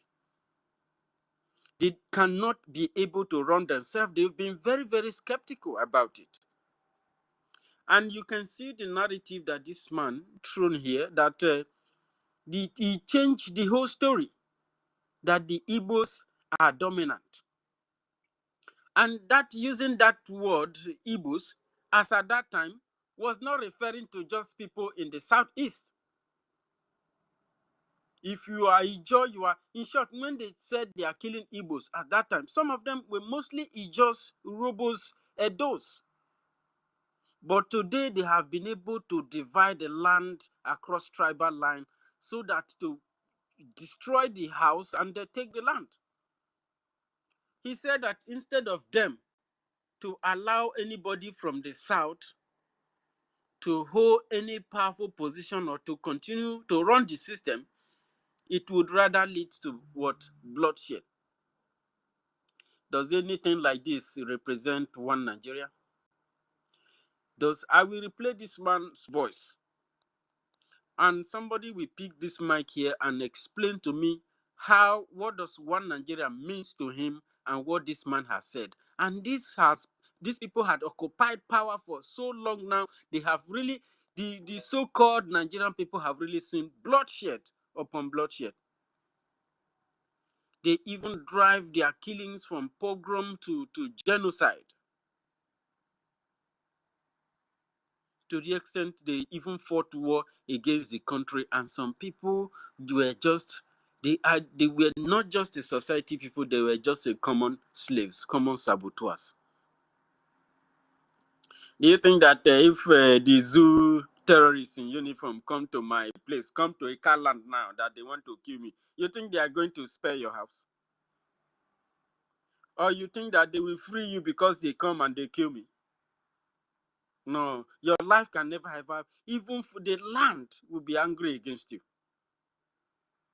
because you did not support the survival of your own self.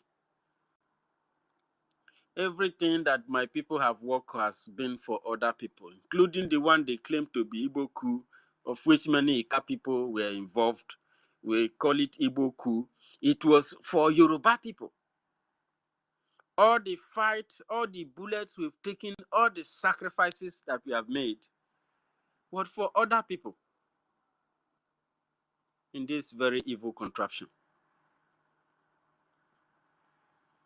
And that's why anytime we catch them, we must not be mercy to them, because Biafrans need to strengthen their heart, because things you will be seeing very soon. Don't come here and complain to anybody. If you don't have a heart, just stay one place, because we are very, very angry. We are very, very angry. These people said that they are leading Nigerians to bloodshed.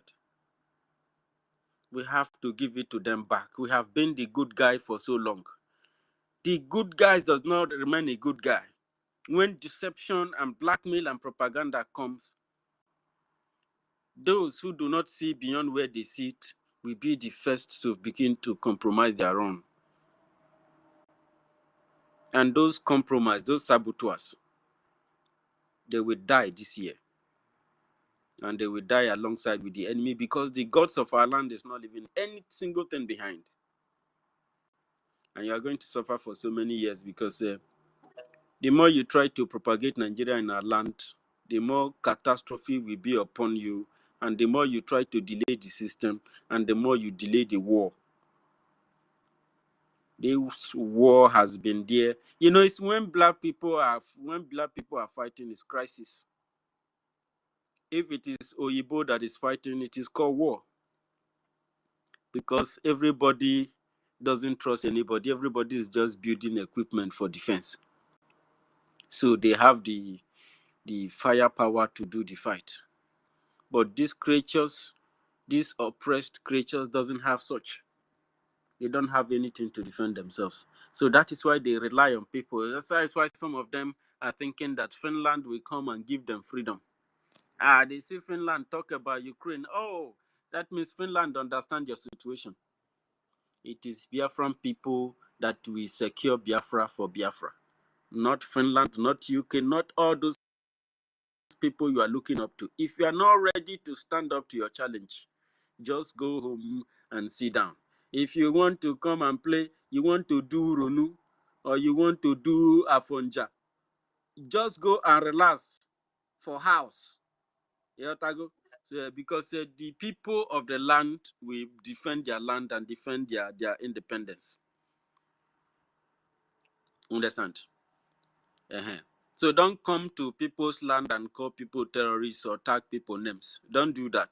Stay your own, because it's going to be serious water. That is why we are donating. We are donating. Anybody that have something on this space today, you have to drop something for us so that we use it to to open this space very well. Even if it's 10 ejema or 5 ejema or 20 ejema, we use it to bless Gomo for this space today so that everything will be moving very, very fine. That's why we are making donation for our defense. So that when we open water, if you hear the sound, nobody will tell you, see, this one, Muchineke. Yatago. So, the water, if it is sound, you know, you get where you go, you get some kind of machine where you go carry come out for market. Even your enemy self, they will be trembling. You get a uniform when you go put on, when you come out, your enemy, they go the peace for body for where they dey. And fear no go one let them put body. You know. So thank you very much for joining us. Now then carry the fight come our land. We are trying to put ourselves together to be able to throw back punch. Thank you. Thank you, Dr. Totti and Dr. Ife for joining us on this co-host. Very strong men, powerful people, very clever people. I salute both of you and I thank you for what you are doing for this liberation and for your understanding and your perseverance and your resilience. Ichukwu continue to give you this courage and the wisdom. I see our Chief of Staff. I salute you, sir, and thank you for joining us. Of course, Dr. David Nana is also here. Evening, Nana, I salute you. Salute you. I can see Onyovo is still there, and Rejam Furi coming on mic. I salute all of you. You're welcome. I like to give the mic to Ife. Ife, are you close there? Or you're at work?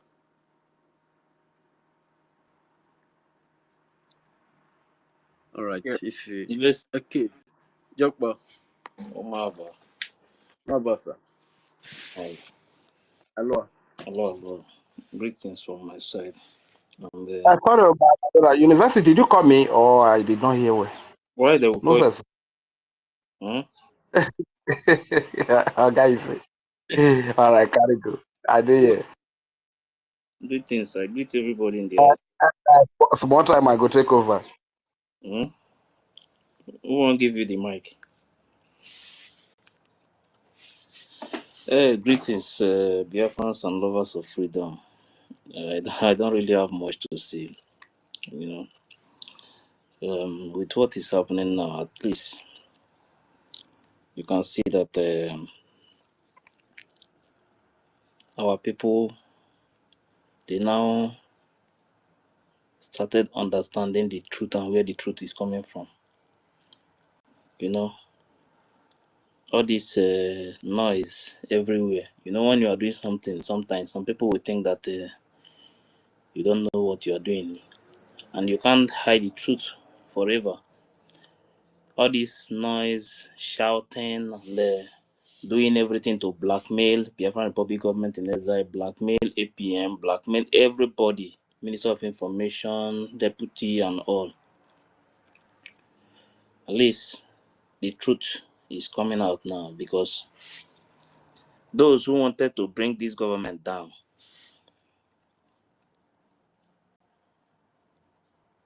all their plans have failed completely. Attacking Biafra movement, attacking this government, you're attacking our future. And that is one thing that some people don't know. And if I want to face you, I won't look back. I will not look back at all, because your target is to fight against my future, against my people, against my family, my state, my country, my community, and everything. So whenever you see me facing some people or like trying to insult anybody, when you cross the line, I will not look back to insult you or do anything to make sure you won't even speak again. We are not fools. We know what we want. And we know what we are doing. Biafra freedom is not for one person. But one thing is that if you know that you are not okay with the Biafran Republic government in exile, and you can't stand, you can't defend it because maybe you hate one person or anything, you can step aside, go and form your own. Use your name, use everything about you and continue. We don't have problem with that. But what I will not accept is anyone coming out to fight against this government.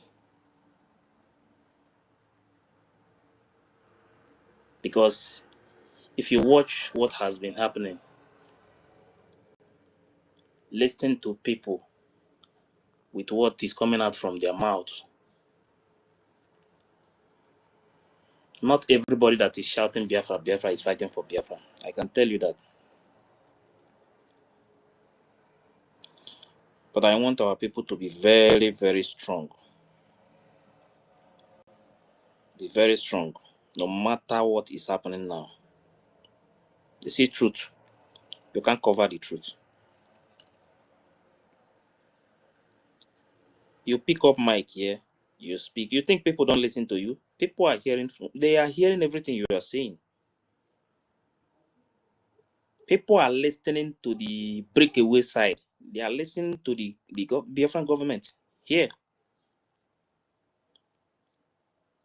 And they are getting the message. You can't use lie to get Biafra. You can't use propaganda to get Biafra. That is why I always say that no matter anything, even if you want to post something, first of all, verify if that news is authentic. You post it. Once people see that you are posting propaganda, it's very difficult for them to believe you. You see this breakaway group, they move with propaganda too much.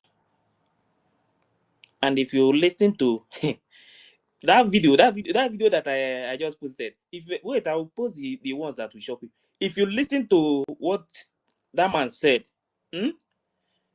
don't think that people are not listening to what is happening. No. Now they are getting the point. They now understand that here is where the truth is. And they are asking Madam Baba a question now. Why are you fighting everything? You say you are working with PM. You say you don't want a Biafran Republic government in exile again. You say that everything they are doing is criminal. But when PM was here, you never asked PM, why did you hire this lobby that you are calling criminal today? People are not asking that question. Because some of them, like that man, if you listen to some of that man video before, they were talking good about this woman. But now, their eyes has opened now to understand that all the things that have been happening since, they are watching, they are listening, because they started with propaganda, blackmailing APM, blackmailing the Minister of Information, the deputy, all the members of the Biafran Republic government in exile. They are blackmailing them, thinking that blackmail will continue and stand like that forever. See, no matter what is happening, no matter what has been going on, as it stands now, I'm telling you that our people are getting the message now. And the man asked a question there again. If you are, because they claim that they are working with the Biafran Republic government in exile, they are in charge. Now they are asking the woman now, okay, now you said that you are working with these people. Now the defense deny you, the lobbies deny you. all the structures that PM put in place, everything, all of them, nobody want to work with you. And you claim that you already have your own group now, but you are still using the logos and everything that belongs to the Biafran public government in exile. And the same person ask a question. You say you have your government now, like USB, because they believe they are in USB. But the man is asking Bao. But you guys are still in exile. See, you see that lies, all those propaganda they are pushing, and the man even mentioned some of their medias that are carrying those propaganda for you to know that they listen to many of them. They listen to many of those their media. Only God knows how these people. Immediately PM was called. All these medias, I don't know how all these people from nowhere jump out and start carrying propaganda, blackmailing all the people that is in the government just to make sure that they bring this Biafran public government in exile down. And some of our people who have been here listening to PM calling Obatobie, follow that lies and start supporting evil.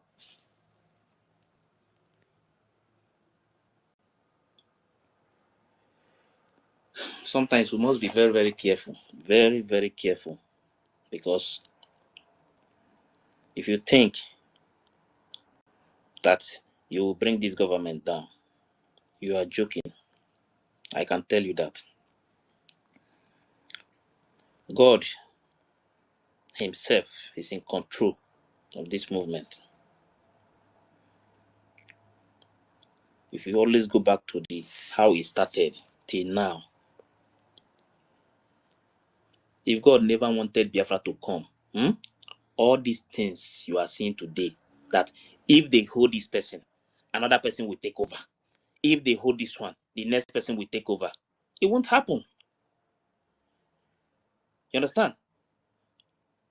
What is happening? Even immediately, Mazen Kanu was kidnapped and PM nobody knows that PM will come out and PM take over.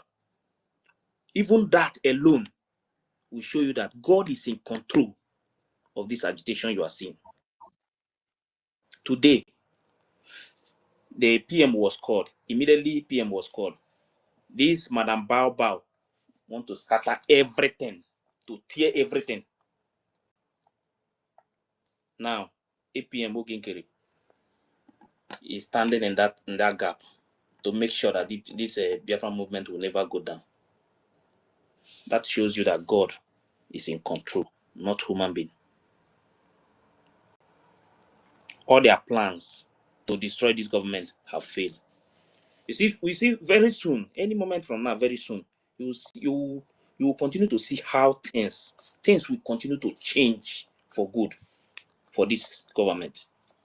Because our people, some of them now, not all, but some of them now understand that these people has been feeding them with lies, propaganda, blackmail.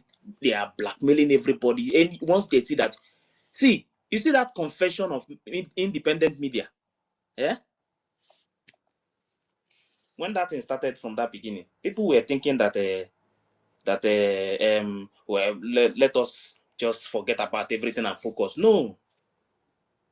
Immediately that confession circulate everywhere. People started asking questions. And now you will get some of the answer very soon. Because, and another thing again, this message from the gentle Yahoo, that message will go down. Even in Biafra land, they have passed a very strong message. You know, at the beginning, some of them were confused. What is going on? Or what is happening? You understand? But you see these people, for you to know these people, the kind of evil they are, they decided to leave the part of where they talk about their madam and focus on Holy Ghost.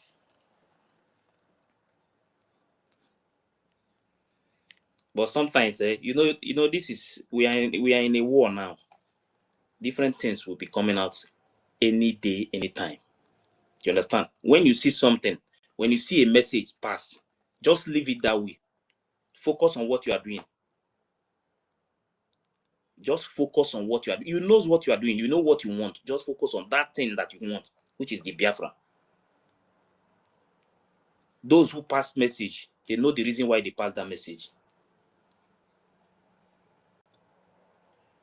So I just want to tell everybody standing with the Biafran Republic government in exile to stand strong. What we need now is fund. That is what we need now. Fund. Nothing will stop Biafra from coming. Nothing. Nobody, not even human being. But how is that Biafra going to come? Our action. Our action will make Biafra to come.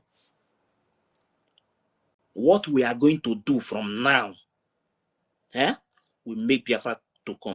The language we are going to speak to the world will make Biafra to come. And the language that is going to come from the Biafran land, from the defense forces, that is what we need now.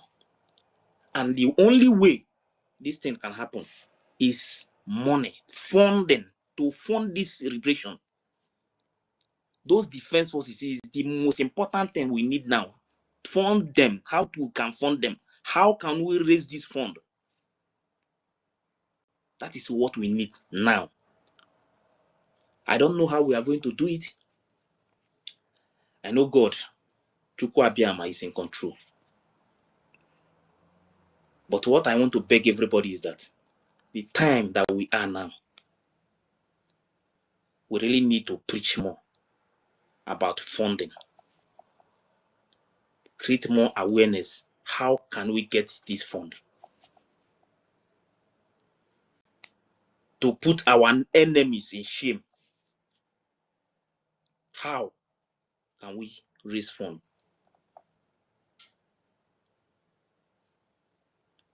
The zoo is not working again, and it can never work again. Everything is going down every day. So how are we going to raise this fund now? That is one thing that we really need to find a way. I don't know how we are going to do it, but only God, Chukwu Okike Abiyama himself, will do it for us. Not that God is going to come down and do it for us. So we will be the ones to do it, and God will assist us. So I am begging everybody, fund is needed now, like never before. We need it more than any other thing now. That is the only thing that we need now to get our freedom. Please, we'll continue to preach to our people. And this group, crowdfunding, this group is from 5 ejema to 45 ejema. At least anything you can contribute is weekly. Please join the group. It's very important. We want freedom. We want freedom. We want freedom. It's not only talk. Our action is the most important thing. Our action. Join this group. At least as many as we are that can join that group now. If we have up to 1 million people in that group, I don't think we will be looking for money anywhere. So please join this group. It's very important. Anything you can give from $5, please. Very, very important. It's not about coming out every time. We will continue to shout about this. If you really want this freedom to come, you want this Biafra to come, let us do something. And what is that thing? More to fund this movement, nothing else. No, we don't need anything again now. The only thing we need is fund. Not even too much talk. The only thing we need now is fund.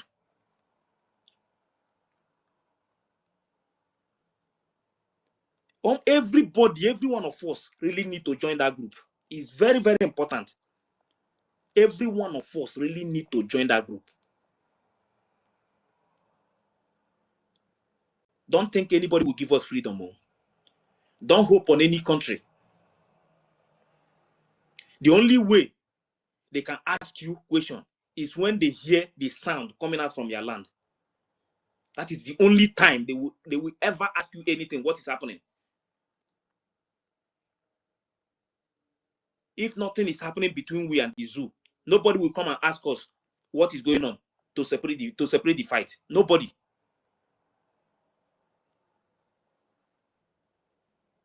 So the only way this thing can happen is to raise funds and chase these people out of our land. If you watch that, please, you will see the video of Amazonian people that I shared there. The video where they are celebrating some areas that they have taken over completely. They are now in charge. This is what we're supposed to be discussing now. Biafra land, we're supposed to have even taken over some part of Biafra land. That even no single zoo will near that area again. That is how it's supposed to be now.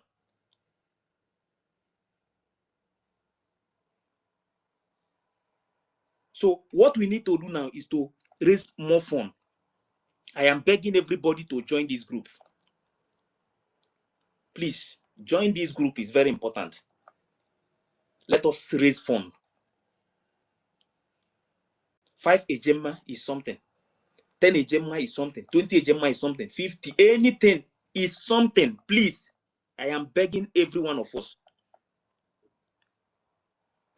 What Fulani wants, if they succeed in getting it in our land, none of us will ever speak again in this life. There will be no future for your children in that country. That one is 100%. Nothing good will ever. You see, our people, they will deal with our people. If these people succeed in taking over that land, they will deal with our people because of these people, the hatred they have for us. If they succeed in taking over that land, you see our people, they will be marching our people on ground. They will put them on ground. They will use our people to sit down and eat. They will sit on top of our people and eat food. They will put food in the head of our people. See, you don't know the way these people hate us. So if you know the way these people hate us, nobody will even tell you to raise money for this freedom to come. These people hate us with passion. If not because of Biafra Defense Force, all these things you see happening in Benue State and other places, if these people succeeded only one night to attack one community in Biafra, they will wipe everybody out. They will not have mercy because that has always been their target. It has always been the plan of their forefathers to kill our people, wipe them out, and take over our land. Now that we have declared our country, what we need to do now is to raise more funds. Forget about what Bao is doing. You see all those things that she is doing, she will never ever succeed. From now, just watch how it's going to happen. From now, everything about her, people will hate her even for no reason, sir. Because if you listen to the way this man analyzed in that video, from the beginning to the end, the man make a very good point in that video. Anybody that listens to that video from beginning to the end, I can tell you that you will hate that Madam Baba for you won't look back again. If you see anywhere she even says something, you will never listen to that voice again.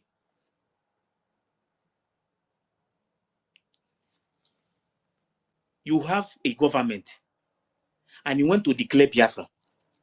Under them same government, you're supposed to, after the declaration, you're supposed to focus on the recognition and the defense of your land. You decided to go and open another parallel government. You think we are fools? We don't have sense? The parallel government you open is to fight against the original government that declared that Biafra. But my happiness today is that our people are now getting the message.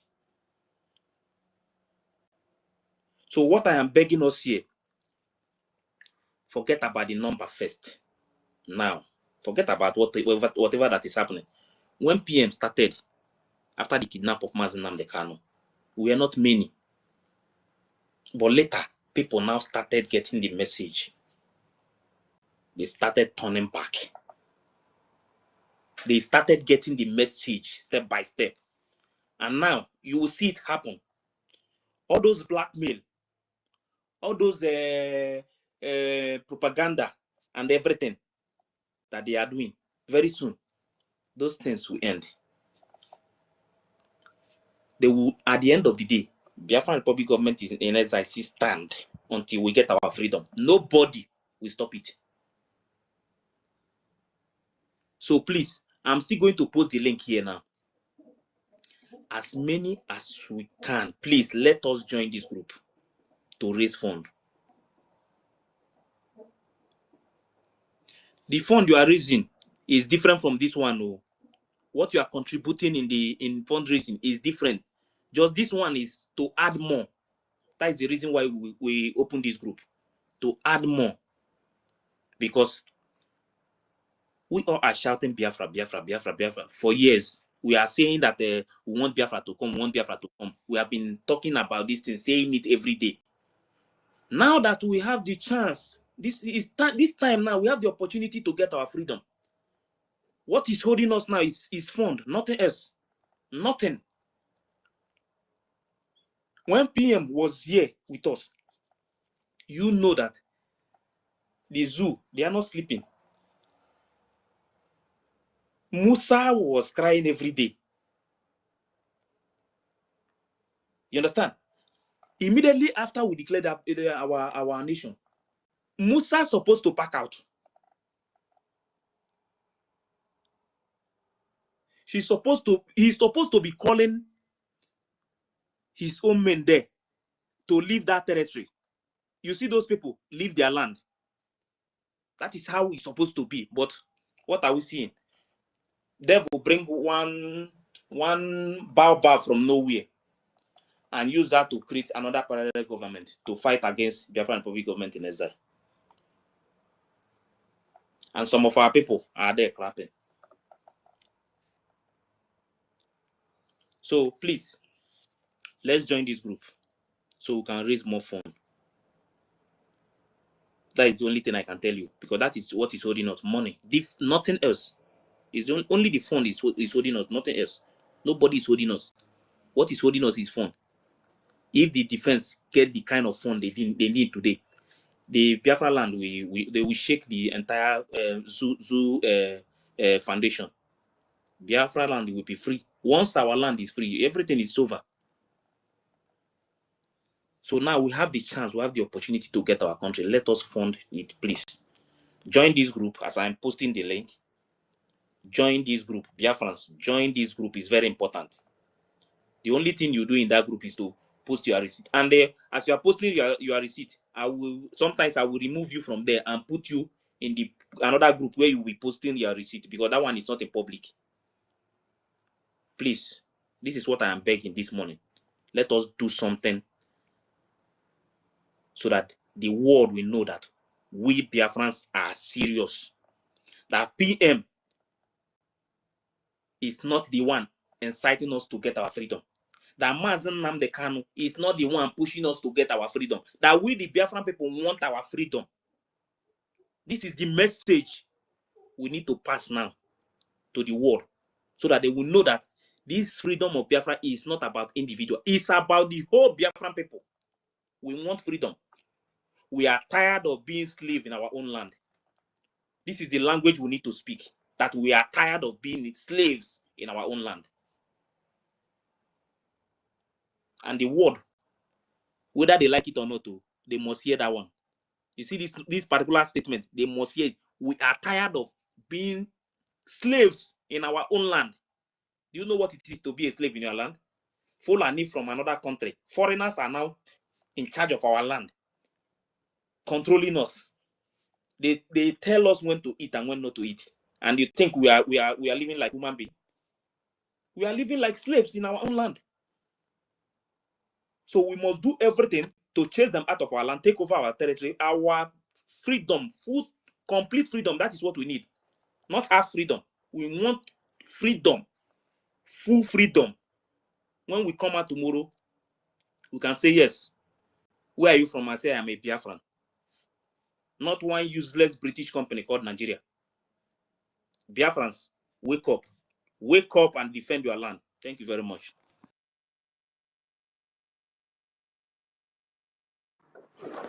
Thank you very much, Ife. Dr. Totti, are you there? Yes, I'm here. There. Yeah, am I coming out? Yes, you are coming out. All right, thank you very much. Yeah, greetings to you, our host, University in Canada, Biafra. And my co-host, Ife, greetings to you guys. And let me use this opportunity to send my salutation to our leader, Martin Namdekano, and our Prime Minister, Simon Ekpa. And I'm also using the opportunity to, say greetings to everyone that has embraced the space today. Thank you. Greetings to you, Alain Jampiri, Mazu Onyekachi, Nkudi Number, our Minister Emeka Orago, Sister Stella, the senior citizen. Yeah, Minister Snow, greetings to you, my COS, the original COS, not the Muro Military. And then the rest of us, tutors, Mr. Joe, and every one of us that have graced the space today. Maybe I will not have the time to mention the name of everybody, but just know that I'm greeting we all here today. Yeah, University, you really said it all with the voice record of our leader, Martin Namdekano, that you played. And then you asked a question concerning a particular video that you played. You called that person Usman Dampodio, but I want to tell you it's not Usman Dampodio. That was Sadwana of Sokoto in the name of Amadou Bello. Yeah, his death was the death that caused the program and also the 1967 to 1970 Biafra genocidal war. And if you listen to the voice of that particular individual, you will come to understand that these people have never liked us. And till today, they have not liked us. Because the reason why I'm saying this is because that interview was done or held before the 1967-1970 Biafra genocidal war.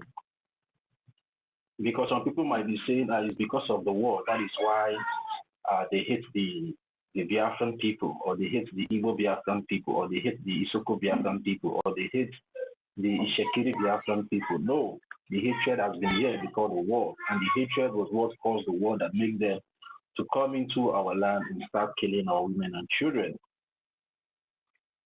So if anyone is telling you that the war is what caused the hatred between the Biafran people and then these so-called jihadists, that was a lie.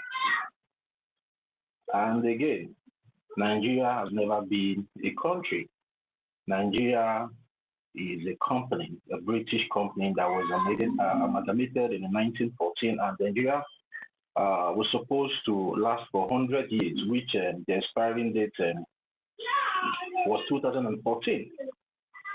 And as a company, they need somebody that will take over after the expiring date, because they know that they do anything or come into any agreement because the initial agreement has expired. And again, the reason why is like these Fulani people are leading that company called Nigeria is because the British people took advantage of the hatred they have for the Biafran people in power and hand over the company to them. So they will continue subjugating us, because if you want to get rid of your enemy, you use the enemy of your enemy to get rid of your enemy. That is exactly what they did in giving the power to this Marudin jihadist Fulani people. So Nigeria has never been a country, and Nigeria will never be a country. I just ask you answer that question that you asked. So these people really have this hatred towards the Biafran people from time immemorial, and that was the reason why we have to do everything humanly possible to lead that contraption. Because they amalgamated us with these people so as to keep getting hold of our resources. Because the British people understand something, that's the colonial bandits. I call them colonial bandits because I don't call them, because some people will call them colonial master.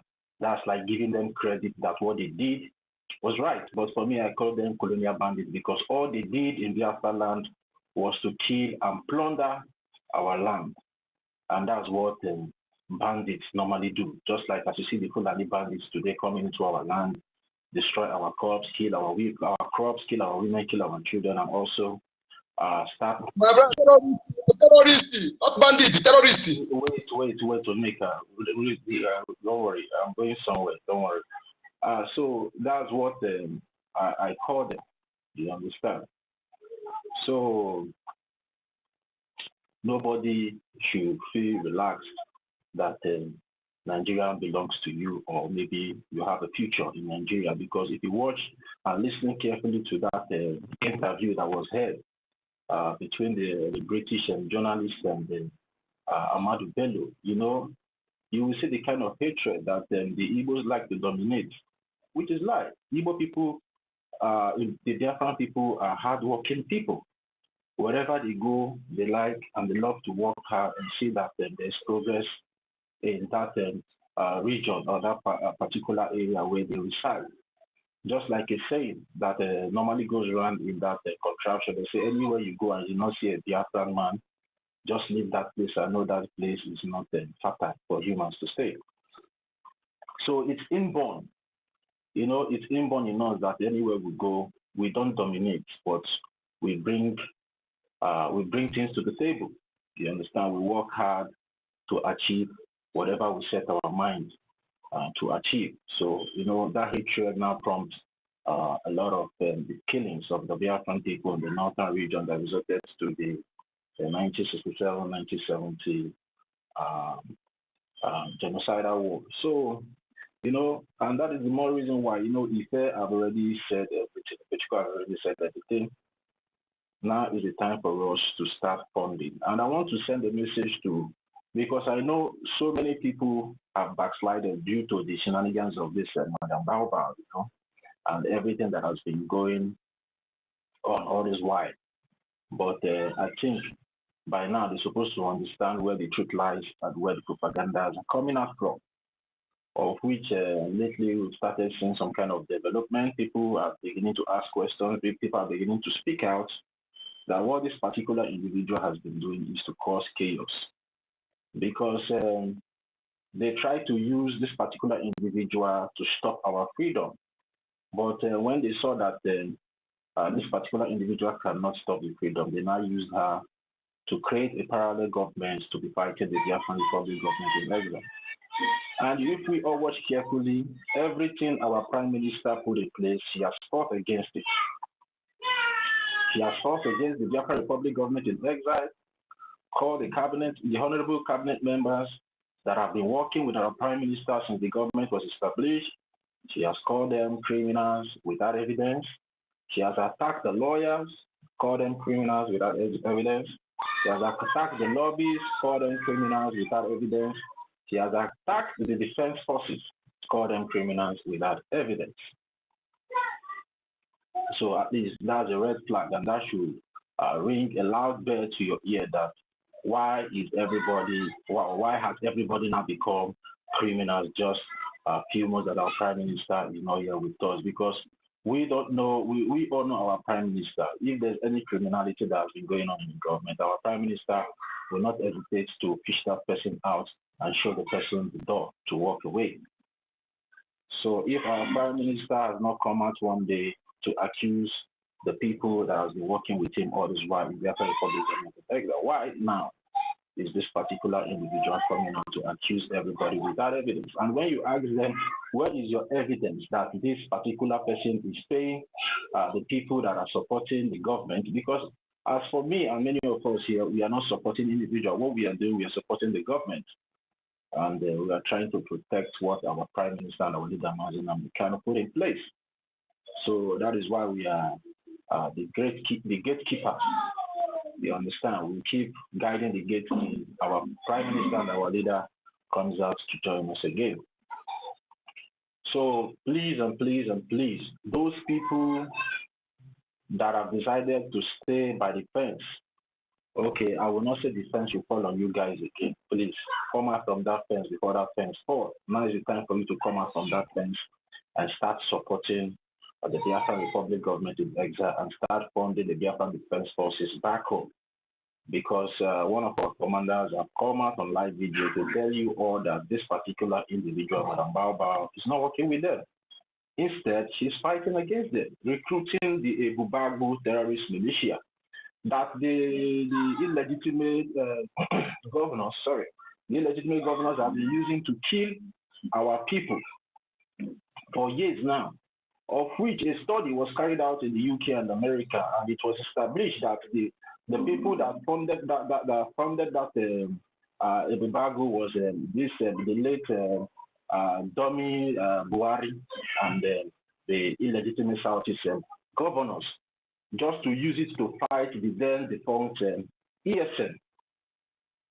And this woman now is going back to recruit or contract this terrorist militia that was established by the terrorist Buhari and also the terrorist illegitimate Eastern government to within our Biafran and defense forces. At least this one should be a very bigger red flag for you guys to understand that this woman or this individual has never been with us and she will never be with us.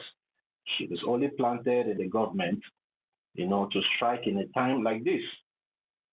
And it was sounded very clear from one of our commanders in the name of Gentudi Yahoo. He said now it has become clear to them that she sold out our Prime Minister. And it's very good that such information is coming out from our Biafra Defense Forces, because all the time these things have been happening, they did not come out to make a statement like this. But now, for them to come out to make such statement like this, you will know that they have gathered their intelligence, they have made their findings, and they have come to conclude that, yes, this woman is not real. Because there was an information that came out from our Commander Rose the other time that this particular woman sent some Ebubago terrorist militia to come and fight them. And at the end of the day, they decimated all of them, but the three was captured and they confessed. And then a name was mentioned, like the leader, Dennis Ilo, I will never forget. And that Dennis Ilo was the head of the militia that lead those terrorist Ebubago militia to come and fight our Biafran Defense Forces. But unfortunately for them, they met their Waterloo. So there are so many red flags and evidences out there for you now to come out from that fence or jump down from that fence and continue where you stopped after our Prime Minister was invited for questioning. Now is the time to fund our Biafra Defense Forces, because without our defense, there is nothing we are doing. We can be going to the Washington, D.C. from now to tomorrow. Without our defense, there is no government, because you cannot be saying that you have a government when you don't have a defense. Just like what this woman is doing, she has come out several times to tell her gullible followers that are following her sheepishly that she's only running a humanitarian organization, which is a charity organization. That's to tell you she has nothing to do with defense forces. That was why, after the warning from one of our commanders from the Biafran Defense Forces, she came out to blab, not knowing the names of the so-called Biafran Defense Forces commanders she claimed that she's working with. She even made it very clear in her statement where she was trying to debunk or do some kind of damage control that she doesn't even know the name, because she was even calling Commander Gento the Yahoo. First of all, he called him Butuzo. Later, even the so-called information secretary, they doesn't even know the name of they called him Gento the Lion, of which we all know The name of the commander that sent that warning was Commander Gentle the Yahoo. And Commander Gentle the Yahoo is not a new person. Commander Gentle the Yahoo has been in picture even when our Prime Minister was with us. And I see some of her urchins, they will come online and say, how do you expect her to know the names of all the commanders? Just imagine such nonsense. Even when our Prime Minister is here, our Prime Minister knows all the names of his commanders, his top commanders. So how can you say that your so-called Madam Baoba doesn't know the name of his top commanders? I think that's laughable, you understand?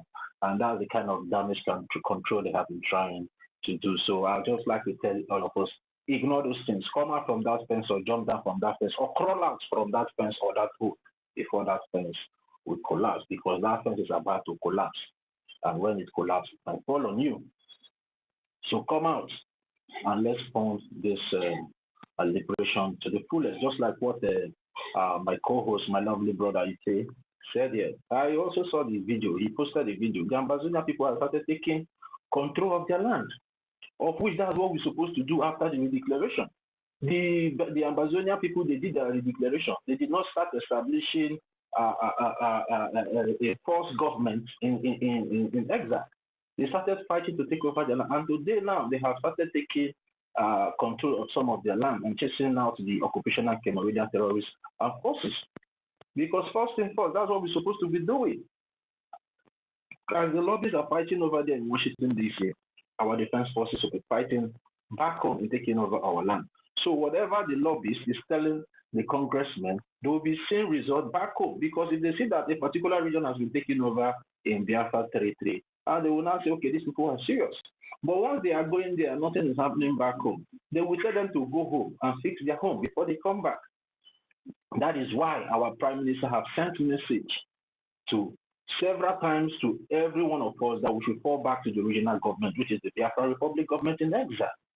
So we can be able to fight this fight together and win together and make it very fast instead of it keep delaying. Because the more we keep delaying this process, the more expensive it will become. But if we come together and fight it once and for all, it becomes less expensive, less stressful for everybody, and the figure will come very fast. We have the manpower. What we need is the logistics and the provision, to equip the manpower. We have the numbers. What we need is the provision and the logistics to equip them. And that is why we are calling on everybody to come back. Please, you guys should come back so we can do this thing. Because we have crossed the Rubicon. There's no how we can go back. Because if everybody decides to go back now, it will become a very big disaster upon our people, upon us, and upon the land of Biafra. So that is why it's very dangerous for any one of us now to back down, or for any one of us now to make any mistake. And there's an information I'm getting from the Breakaway group. They say there's a WhatsApp group or a group or Telegram group. This particular Madam Baoba, opened a Telegram group that she has been using for her Nigeria political campaign for a very long time. What she did was to go and rename that group USB and Nigeria. I know I'm getting that information allegedly, but I believe if anybody is among that group. And I heard that this particular individual, the instigator that started all this problem in the name of Adandochu, has left that group as well. So, can you just imagine bringing the Nigerian people to put them together with the Biafran people? Is that not also a very big red flag? And those people that you're saying that are supporting her are the Nigerian people that doesn't want Biafra to be. That's why you see all of them coming to raise hand in whatever shenanigans she says she's doing, that is fundraising, whatever nonsense that she's doing, saying that she's following the government. She now took all those one Nigerian lists and put in her government. So how do you guys expect such government to hold in Biafra land, where it has been infiltrated, where it has been polluted by the Nigerian system? So it's high time we all come together and see how to fund our defense forces. Already, the fair has already said the crowdfunding funding is there. We also have the Twitter funding. that anybody can come up, you take the mic and give whatever you know you can give. From $1 is one ejema, 2 ejema, 5 ejema, 10 ejema, 20 ejema. You understand? Now is the time for us to start funding, because our men are now doing the needful. They have now started the job full time. Even today, another terrorist warship was decimated in the Bakassi Peninsula region. The news is out there for you to go and check. So our men have come out now to start doing the needful in evicting these occupational terrorist forces from our land. And you know, it costs money. War costs money. We can't just fold our hands and expect them to be doing what they are doing with what they have now. They need to be restocked.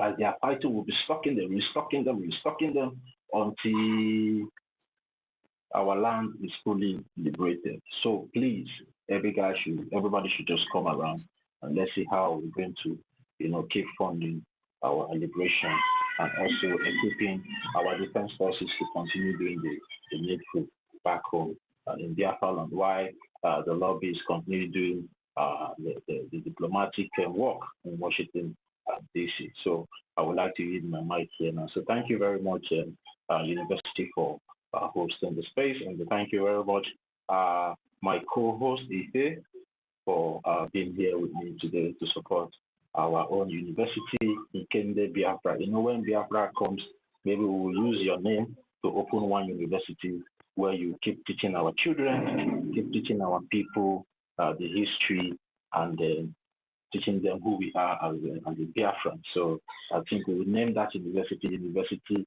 EKID Biafra. So thank you very much, my host. Thank you. So can we move the mic now? University, all right. So Yes.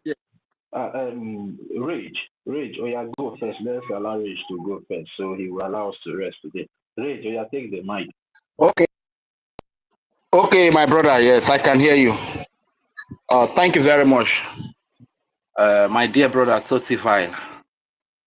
Greetings to you all from my location. My dear brother University, Ife the journalist, Mazi Onyeka Godinamba. I greet all the great Biafrans and the fellow comrades that are here present. My most profound greetings to all our women, our mothers, our sisters, our aunties, our wives, our daughters that are championing the cause of freedom on the social media, on the internet, and all over the world. Thank you very much for all that you do for the freedom of your people. I want to say very profound and special thanks to all my leaders, starting from our beloved Onyedu Mazi Nnamdi Kanu to His Excellency Prime Minister Simon Ekpa, the pride of Biafra, the delight of Biafra, the strength of Biafra. That greeting also extends to the acting Prime Minister, His Excellency Ogechukwu Ukere. The greeting also extends to the Chief of Defense Staff, Triple Star General Igwe Butuzo, as well as the Chief of Naval Staff, Commander David Black. I think he's the one in charge of the Biafra Navy, the Black Marine, and the Dragon Marine fighters. And we can hear their great exploit. All those guys, they're not going to miss you. Thank you very much to you, Biafra Navy, Black Marine, and Dragon fighters. They hear your work. I also want to extend same greeting to our diplomatic engine room, in the person of Honorable Elias Gerasulis, the pride of the white man, the dignity of the white man. And talking about Elias Gerasulis, I want our Biafran brothers and sisters who all they are out for is to sabotage to understand that in this present freedom movement for Biafra, a white man is involved. Not just a white man, but an American, a true American citizen who holds freedom so dear, who knows the value and the importance of freedom. And this American white man is very vocal. He is speaking very loud for the freedom of the Biafran people who have been enslaved for decades, who have been killed, who have been dehumanized,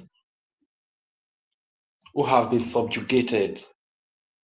So before you go out to carry acts of sabotage like Ngozi Oraveze and her group of USB Nigeria are doing today, remember that a white man is involved in this movement, and an American, a true American, is involved. His voice is so loud in the Washington, D.C. in regards to the freedom of Biafra. These are part of the reasons why the Honorable Prime Minister Simon Ekpa could boldly tell you that even if you sabotage me, you will not succeed. And today, is it not clear? Ngozi did. Today she has failed, and he is running from here to here, kitty kata, you understand? So it will always be like that. My greetings to you, our beloved Elias Gerasulis. You are not just a friend, you are also a brother in a white man's skin. All Biafrans truly love you. And greetings to all the special comrade, the great people of Biafrans that are supporting financially and spiritually, materially, and otherwise. Thank you for making yourself available to this cause to free humanity, to free the people of Biafra. Indeed, you are the hero. You are the heroine. We cannot greet you enough, and we cannot even reward you for everything that you are doing. But I believe God is going to reward us with that which we most desire. That is the freedom of Biafra. You know, watching the internet, I began to see some videos of people going to Libya and the process. Man, that process is strenuous. A lot of people die on the road. Had an open space pickup, hillocks convey the people, and on their way, some people even fall off from the hillocks. And once you fall off like that, it means that is the end to you, because you are in a desert that has no beginning or an end, and nobody is going to come to your aid. And a lot of things these people pass through. You and I can stop this when we have a place to call a home, when we have a place to call a nation. This is why we are asking each and every one of us to support the freedom of Biafra. If we have a Biafra nation where we feel safe, where we can eat 3 square meal, where the citizens are the priorities, the first priorities of the government, believe you me, nobody is going to subject themselves to this pain of going through the desert, or to get to Europe, to go to Italy, to pass through the sea, the Mediterranean Sea they call it, and the desert, just to get to Europe, you know. Nobody is going to subject themselves to that. So my people, the time has come for us to support our freedom. One thing I've come to discover is that some of our old people have been so brainwashed that they are so proud of the name the white man calls them. They are no more proud of themselves. They are not proud of who they are. This is why you could see old people from the Biafra region who are proud to be Nigerians. And when you ask them the question, what about your grandfather that is 150 years old? That is 130 years old? Is that man, is that woman countryless? Does it mean that man, that woman does not have a country? Because as at then, there was nothing like Nigeria until the coming of the white man, Lugard and Flora Shaw.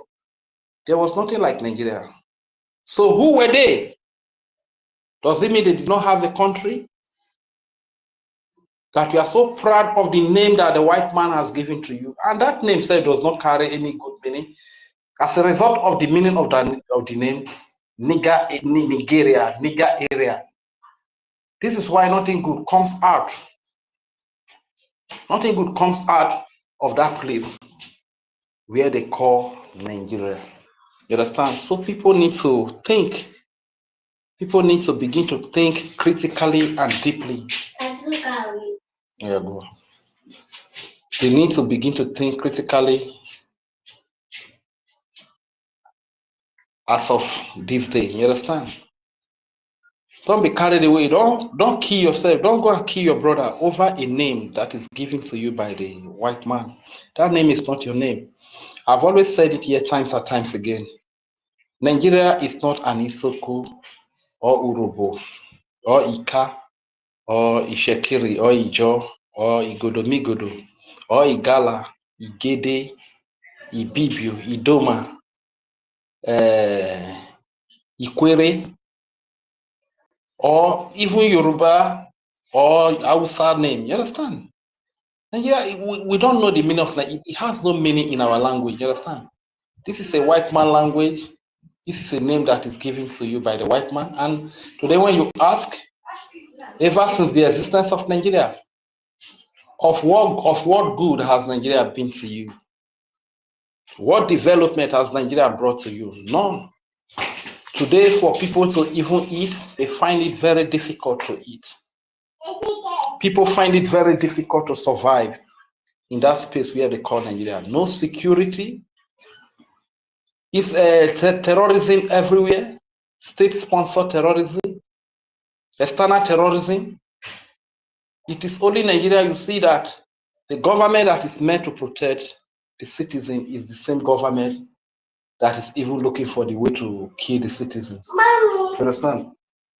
It's not like that abroad. In abroad, it's the government that defend the people. But the case is different in Nigeria because Nigeria is not a country. Nigeria is not a nation. It's just a property of Britain. British Business Center. We all know the history. The former Royal Niger Company for Britain. For Britain to be able to continue to have access to our resources and to our life, they have to bring that name and call us Nigeria. And people do not seem to wake up and break out of this chain and this slavery of the British. So my people, I want to encourage you. If you are still sitting down on the fence, I need you to come down from the fence and support your freedom till that fence collapse and kill you. You understand? Don't wait till that time. This is the time. And one thing I still want to say is that there's division of labor. There are some people that are working so hard to make the donation, to make their contribution for the liberation of Biafra, of the United States of Biafra. And there are also people that have volunteered their lives, that are on ground to fight the war. Let everybody do their work. Because the truth is that even those that are in the Washington, D.C. doing the diplomatic war, if they have won the war over there, And like the brother rightly said, Totivai rightly said that, and we are not taking back our land, and the enemies are still in control of our land. My brother, nothing for us, so now duty for us, you hear me so. So why let everybody do their work? And I want to encourage the Biafra Liberation Army, the defense forces, please, to your best of ability, do what you can do, because the whole thing is in your hand. If you take the whole, okay, let me even say you take 80% of the whole Biafra territory of the 40 states of United States of Biafra. If you take it over overnight, let me tell you, the work in Washington DC will even be quicker. So the whole thing is right in your hand. To your best of ability, please do your best. And why our people, the contribution is very paramount, because these people, the army is not going to work empty-handed. Whatever logic, there are equipment for war, and they are very expensive. The GPMG we are talking about, RPG, granite, air defense system, and stuff, other stuff that we are talking about. These are some of the little one you can think about when it comes to war. In war, there are things we call artillery. There are things we call tank. There are things we call fighter jet bombers. You understand? You understand? These are the things that are needed for war. They are very expensive. And we really need all of these things to have a very fruitful war. There are things we call missiles. Sita, can you go inside? Please go inside. I'm talking, okay? So these are the things that are needed, okay? So nobody should sit on the fence or should be an island, and do not allow yourself to be isolated, to be killed by the enemy. And one thing I want to talk, betrayal, we really need a different approach to betrayal, because betrayal will continue to emerge in the sense that they have not really gotten the treatment they deserve. If the likes of the less privileged man who go 247, the likes of NGOZI and the rest of them that are betraying, trying to rubbish a government that has conducted a referendum, we gave our mandate to redeclare our independence, a government that declared our independence, that is working so hard to liberate the independence that we declared and get recognition for us. If there are a few individuals in the likes of the above mentioned names, and nothing is done to them, but whenever we speak, you see some of our brothers and sisters come up that when Biafra is restored, the law is going to take care of their crimes. You understand? My brother and my sisters, one thing you need to understand is that once Biafra comes today, no law is going to take care of anything. Once Biafra comes today, it will shock you, say, this caterpillar that is working for Ibubago, killing Biafrans because of the freedom. People like Chinasa, Nwuru, people like the one will be like Tokinek, don't even remember their names again. When Biafra comes today, it will shock you, say, Prime Minister, say, our Prime Minister will go hug them. University go even go hug caterpillar. If you go even forget about their sabotage that led to the death of our people because of the joy, because of the happiness of the independence. You understand? And because these people, they are very smart and they understand all of these things. Minister Snow, you might turn stand, but it's okay. You might turn stand, but it's okay.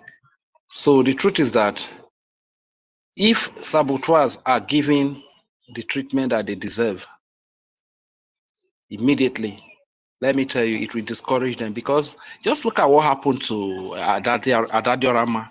Adadiorama was speaking, and whatever she was confessing is the truth, are the things that they did together because she was part of them. These are the crimes they committed together. But a saboteur in the name of Caterpillar was able to really give the treatment that is meant to even give to saboteurs to the person that is confessing their evil. You understand? So what am I saying?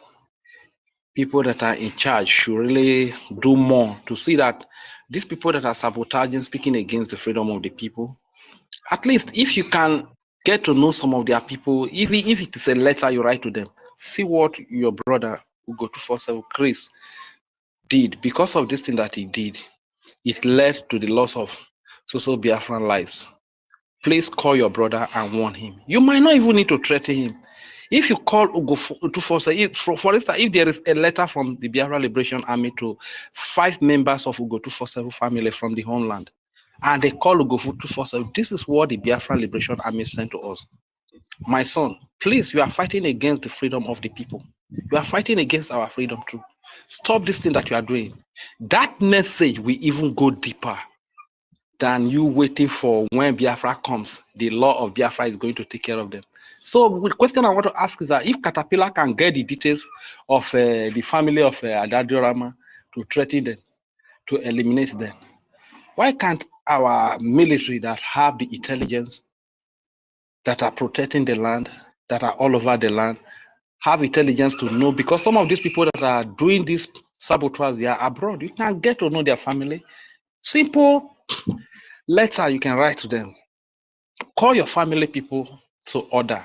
Let us stop this thing they are doing, because it's setting us back. If they can receive 10 members of Ugozi Rabbi, they can receive this message from the homeland and contact their sister or their mother or their whatever she is to them. She will have everything that, man, it's like the Biafra Liberation Army. Know my people low. I think I should retract my step, even though I have collected money from Nigeria. I should retract my step. This is one of the ways to really deal with sabotage. You understand? It will be better than we are waiting till when Biafra is restored and the laws of Biafra will have its course on them and stuff like that. And you know, these people, they will keep destroying things, and in the course of sabotage, a lot of lives will be lost. Just imagine a few weeks ago, the people that were lost, a few months, about a month ago, the lives that were lost as a result of their misinformation, the misinformation that came out from Ugo 2419, Kia reporters, QTV, Emmanuel Orebin, Juice, Adadiorama, Biafra, Superstar, and the likes of them. You understand? Because of the misinformation, our people, a lot of our people were killed. That is an act of sabotage. And we are waiting until Biafra is restored and the law will have its course.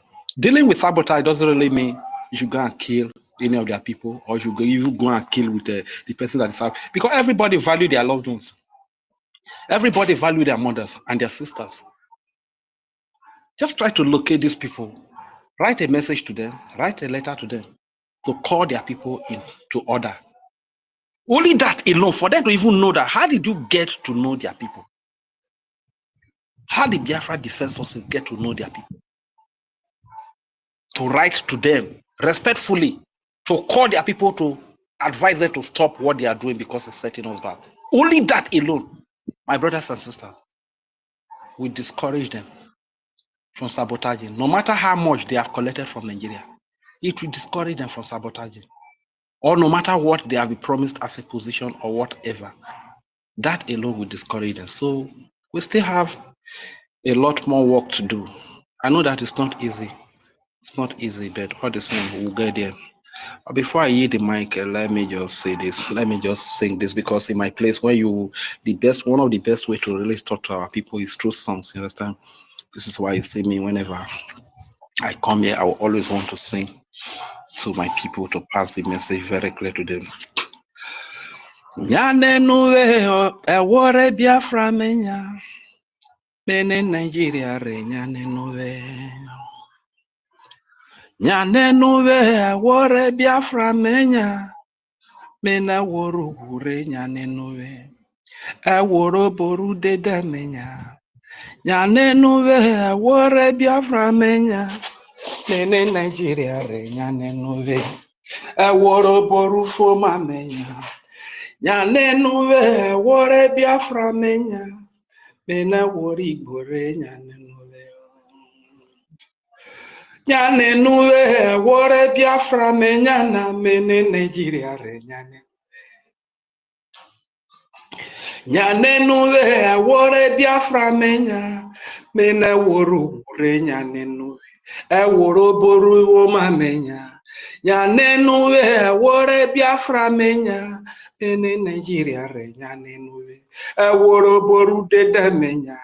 Nyanenue wore Biafra menya mene woro wure nyanenue woro boru zozo menya nyanenue wore Biafra menya mene Nigeria re nyanenue. The song says, "Come and follow me. I'm going to the land of Biafra, the land of freedom, the land of light, the land of light, the land of life, the land of goodness. I've come out of the land of Nigeria, the land of sorrow, the land of death, the land of slavery, the land of suffering, the land of pain." That is the meaning of the song I just sang to the Isoko and Orobo Biafrans all over the world. Thank you very much for giving me the microphone, my dear people. Whatever I said here, they are just my opinion, and I strongly believe I am entitled to my opinion. Thank you very much. I yield the mic. Yeah, thank you very much, Luigi and Fury, for your submission. Yeah, no problem. We heard you, sir. Big name. Big name, are you there? Yeah, you can have the mic now, big name. If you're ready to make a submission. The mic is yours. I greet everybody waiting for years. It's been long ago. I never talk. I said make I come today. I not get network. Network they worry for where I did. This group, I don't know what they call them. Their own self. I don't even, and sometimes I used to think if these people, whether they get sense, because that is kind of thing that you are going to do. At least, what is their problem? If you come out and say what you are fighting for, then we will know where to even talk about their problem, because it's not one thing that you're fighting for to get Biafra. Okay, now you come, you deviate to start fighting the people that is fighting on the ground.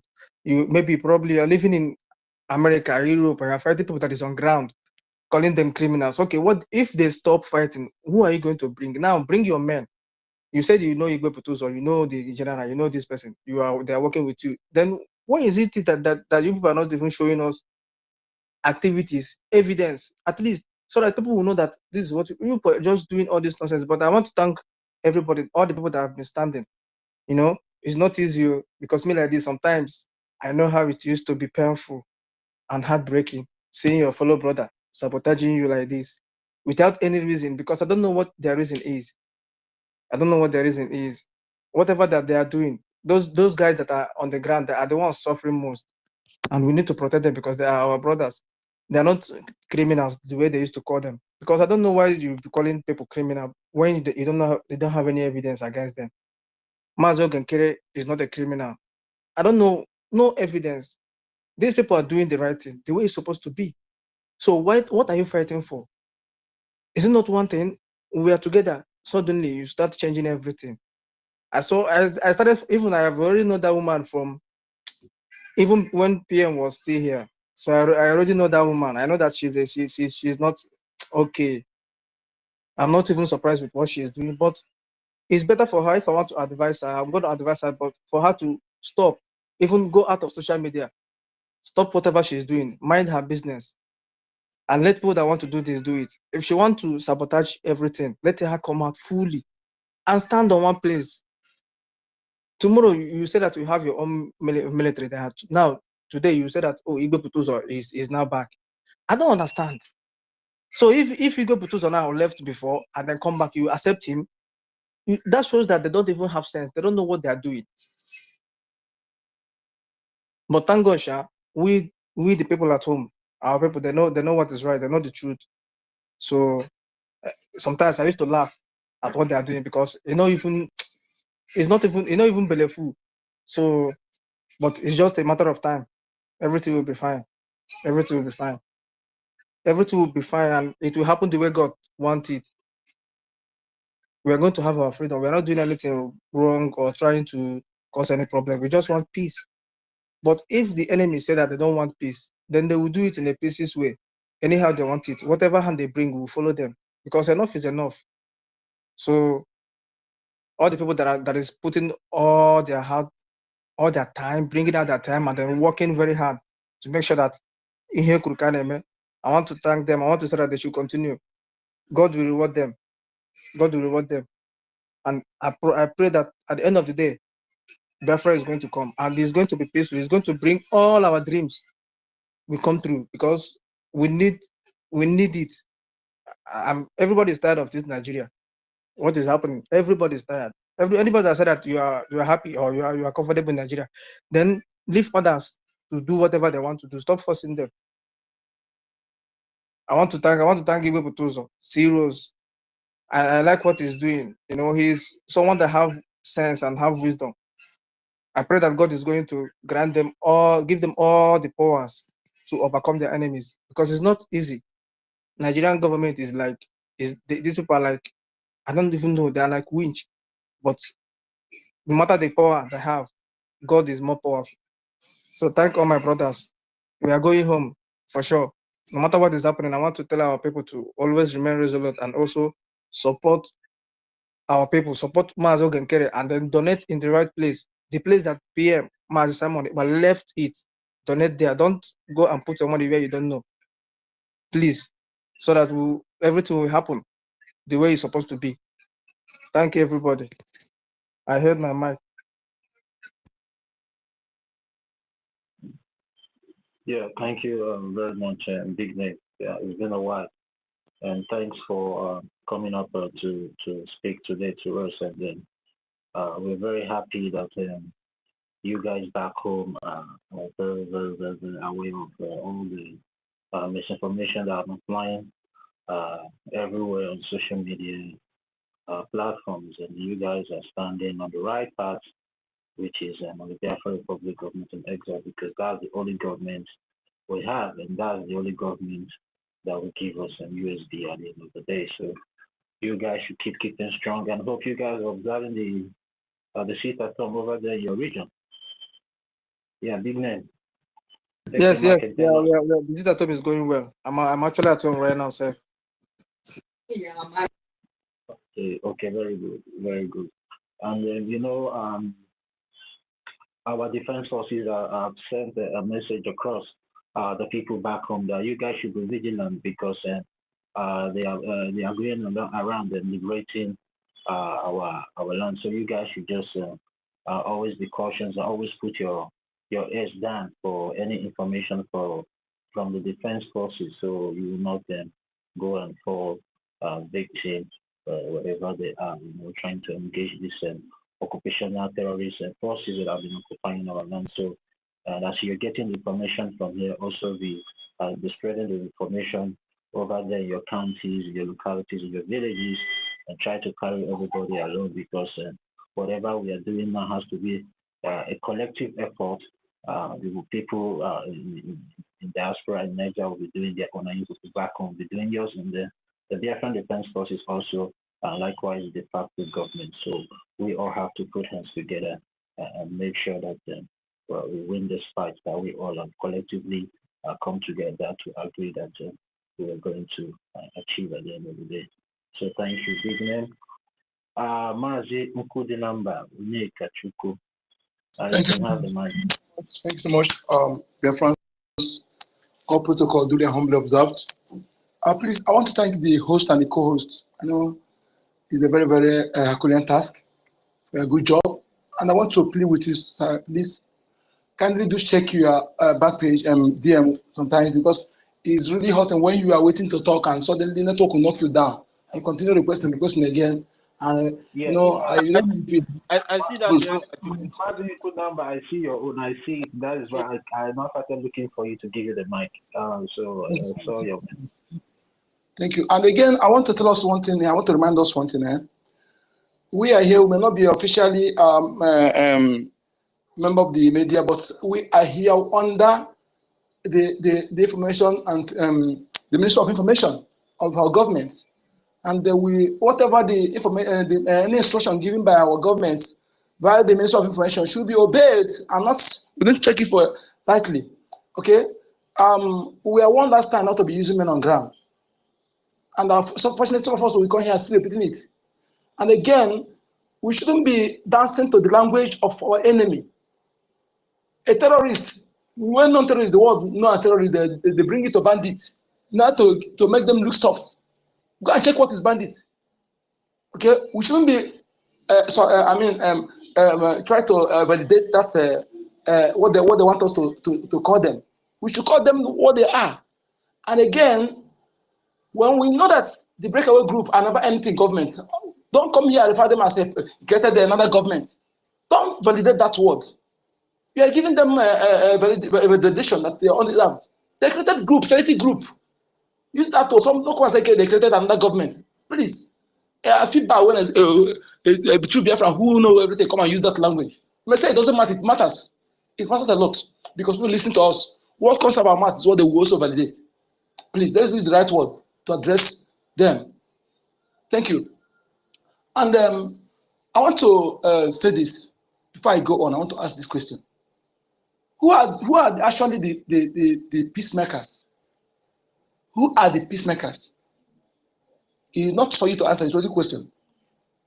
Some people say, some may come today. I want peace in the southeast. I want peace in the Biafra land. I want peace in Igbo land. I want peace in here. I want peace. Everybody talk. You come and talk. Fake sentence. Blow grammar. Do everything. I want peace. And some people will be clapping for you. And the people will say, these people they are peacemakers. They are peacemakers. Well, many of us think like this. That when they call for, you see, come and say, I don't like this blood. I want peace. I want peace. Call them peacemakers. They are not peacemakers. They are actually those romancing injustice. They are romancing injustice. They are romancing criminality. They are romancing terrorism. The real preachers of peace are those who did not call for people. They go to fight injustice. They rise up to fight the injustice.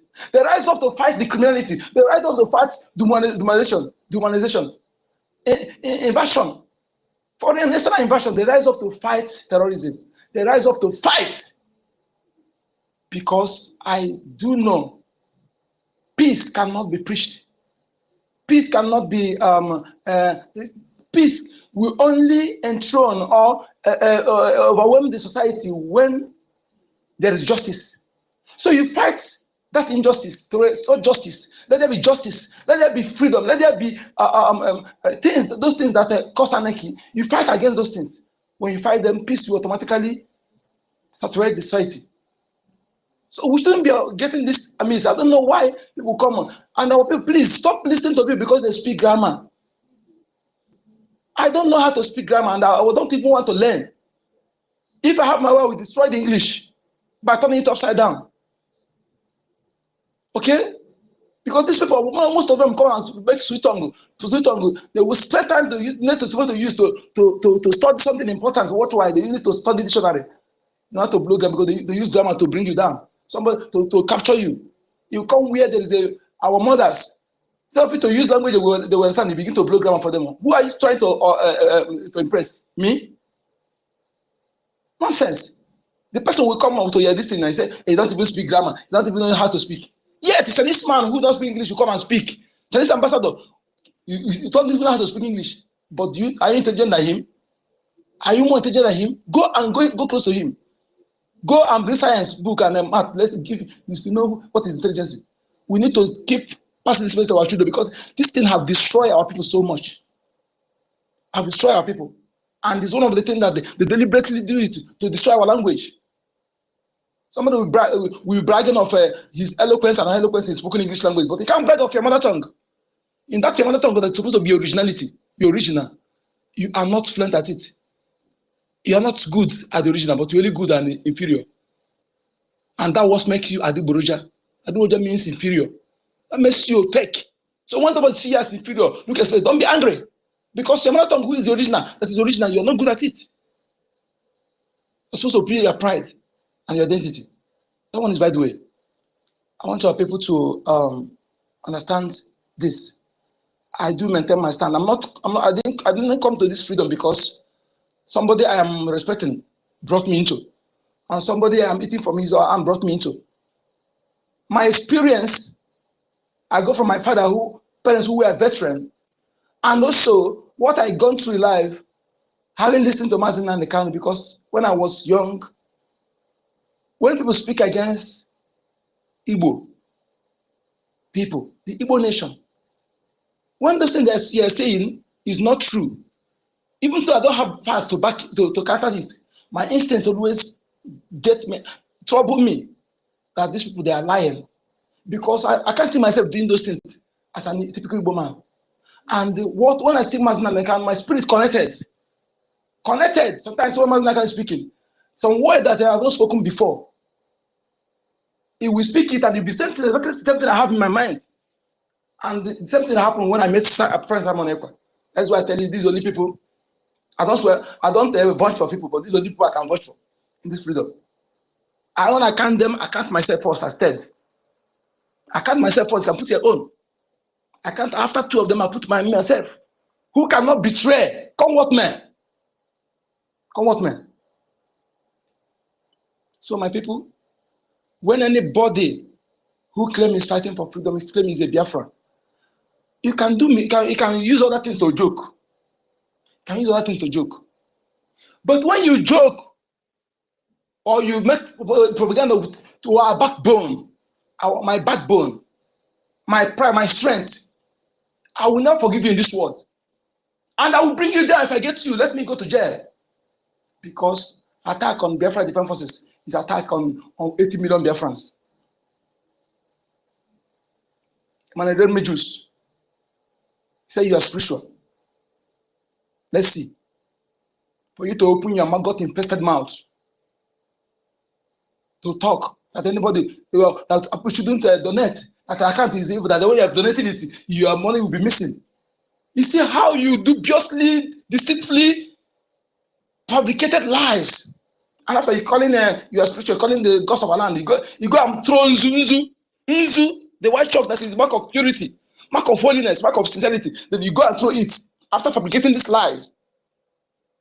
Let's know, because my father was a traditionalist, and I saw him performing the things as a spiritual, as an ordinary person, very honest.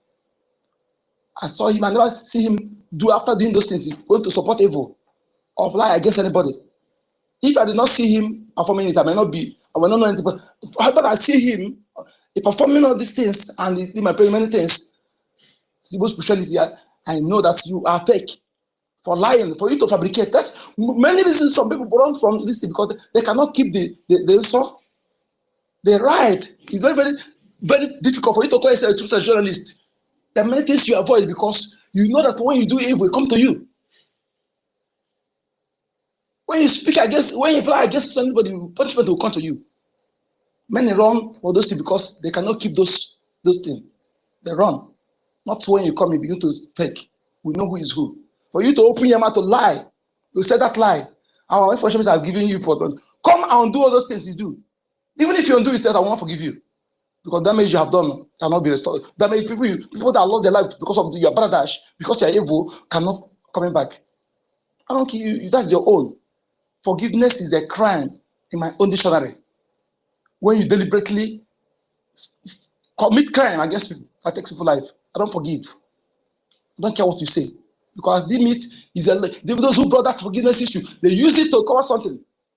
Because you can't tell me in a land where there is when you do evil, the land will punish you according to your evil and give justice to whom deserve justice, regardless of the person, financial status, age, or in the society, whatever the person, whether you are a smaller person in society, you give you justice. No pasha. You can't tell me that thing is evil, and that thing is bad. Then you bring the one way that is when you come, you do my go. People will like after you come and apologize. You tell me that one is acceptable to me. We must understand something, my people. We must understand something. Who is our problem? Stop sentiment. Stop pretense. When we talk, you know where we are talking. Don't think that we are attacking. No. Before this thing, you and I, you are brother. You're my brother. You're my blood. How can I choose something that just come to put us under us, to choose us that thing before over you? How can you choose that thing over me? Without knowing that this thing came, they brought it to divide us, to put us under, because they see that our unity is powerful, is our strength. So they have to put those things to divide us. Then you choose those things. That road they ask you to follow. They don't follow the road. But you and I will be dragging, killing ourselves in that road. Why they don't follow the road? Go home and reason. When people come to a society, when politicians come to a society, politicians, somebody come a stranger, maybe your friend or your boyfriend or your husband or claim he love you. He buy you have a mansion, a private jet, everything. Yes, to prove to you that he love, because I don't think that love is when somebody gives you much better than what money can buy. There are things in your land God give to you that is priceless. What makes it priceless is that it has no duplicate. When you lost it, you lost it. But when you return it, you can get all those things money can buy. Money can buy. When somebody gives you all those things money can buy, come and begin to attack those things that is priceless in your land. That is to tell you that person don't love you. All those money is giving you is to buy you, to use you to gain access to those things.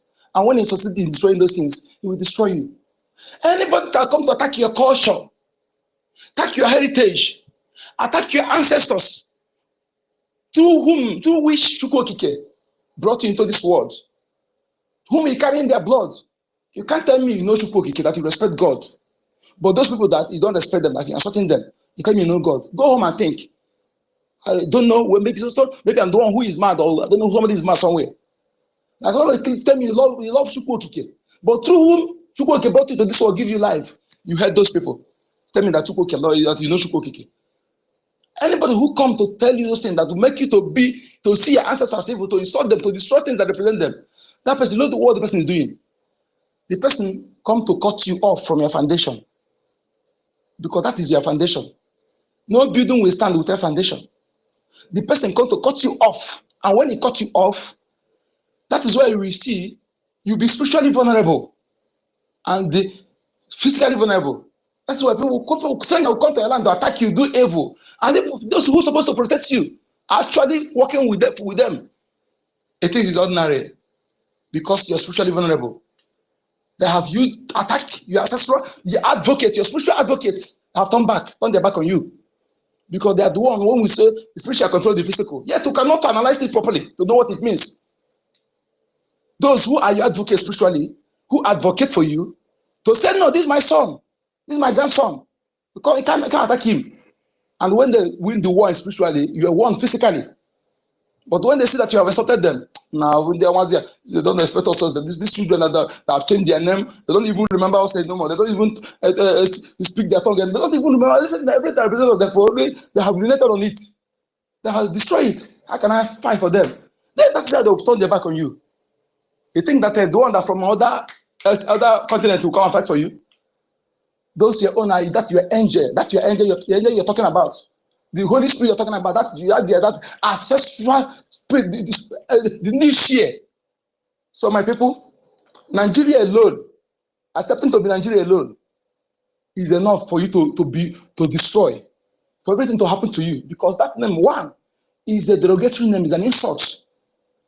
You and I, as Biafran people, we can gather together unanimously, and the one who have majority. That is why they say, voice Dei, voice populi, voice Dei, voice of the people, voice of God. Oh, when the majority agree on something, it will confirm your ancestor will agree on it. But not for an individual or somebody from outside. It's an insult beyond insult. Come outside and say that thing your ancestor is suited, that is not good, and they remove it and you accepted it. Hey, that alone will destroy you, because they have gotten you off from a foundation. Let us know what is foundation. Let us know it, so that you know what you are doing, and not those who are actually destroying you but pretending they love you. Because somebody who got you off from a foundation, the building can no longer stand. You may be walking, but you're walking corpse. When train move out of that track, as that train go, you will crash. When you uproot a tree from the taproot, the tree will wither. This is simple, my people. Very, very simple. Self-explanatory. And if you think you can make headway without the ancestors of the land where you are fighting to again, without respecting them, without acknowledging them, you will fight. You see you crumble. You will be exterminated, and blood will be polluted. You will see that your situation will be worse than that of Hausa people. Yes, why we make reference is that When we see their own and allow that thing to happen to us, we are the worst fool on this planet Earth. We are the most useless people on this planet Earth that don't deserve to live. If we, after having seen what happened to them, and that you later you allow such thing to happen to you, you fail to learn from theirs, to be able to fight it. That means you don't deserve to be called human. We must understand this. Because we talk about hatred from that Saddam Sokoto. Saddam of yes, they from the grandson of Usman and Fodio. It's from their children. Yes, that's what they want to continue. That is a legacy, evil legacy. The hatred they develop. Who do you think instigated or incited that hatred on us? Who? Britain. Let us take from where it starts. You know, they know us better than them. Britain know us more than them. When they came to conquer, you are the only people that gave them headache. You are the only people that stopped them, fought them. They did not even succeed. They run, they fall. That is why when I see people, they attack a pencil, I say you are ignorant. Because when you want to kill a dog, you give a dog bad name. They know how a person dealt with them during that time. That's why they had to give you bad name for you to even to insult a pencil. Use a pencil to talk anyhow. A pencil is a war spirit that takes charcoal. The war spirit that whenever you hear you Ogidi, you see a bogidi, you see like a bogidi. You talk it, but know what is Ogidi. When our people want to go to war, they put it in front. The enemy will begin to fall even before they get to the enemy. They deal with this people, they dealt with them. They dealt with them mercilessly. So they are having found out, you know, I told you that when they send arsonists, they will send a fire extinguisher. The same people, but they form two groups. One is arsonist, one is the fire extinguisher. They put the fire extinguisher will come, and it's another fire extinguisher actually love you. But through them, they will get some vital information from you to pass to the arsonist. Of course, there. So, having found all those things, what do? That they pass on hold of these people. Why they're unique? Why they have done not other Africans? They succeeded in conquering easily. And those people that conquered it, they use them to come after they succeeded in the garden and through this fire extinguishers. We are not hearing him again. No. You know us very well. So, having done all this, then how do you stop somebody when you know that maybe now you know that somebody know that I'm the one to serve you? I'm going to serve you when he comes to attack you. What will he do? He will instigate you against me that's supposed to serve you, so that you will see me as your enemy. Then when you see me as your enemy, you will then penetrate and destroy. That is what Britain and Fulani have used other indigenous people and the Yoruba people against the Igbos, knowing that the Igbos are the one who know them, who have what it takes to stop their agenda. Let's talk to them for God's sake. What they do, they have to instigate, to incite hatred for you to hate those Igbos. Okay?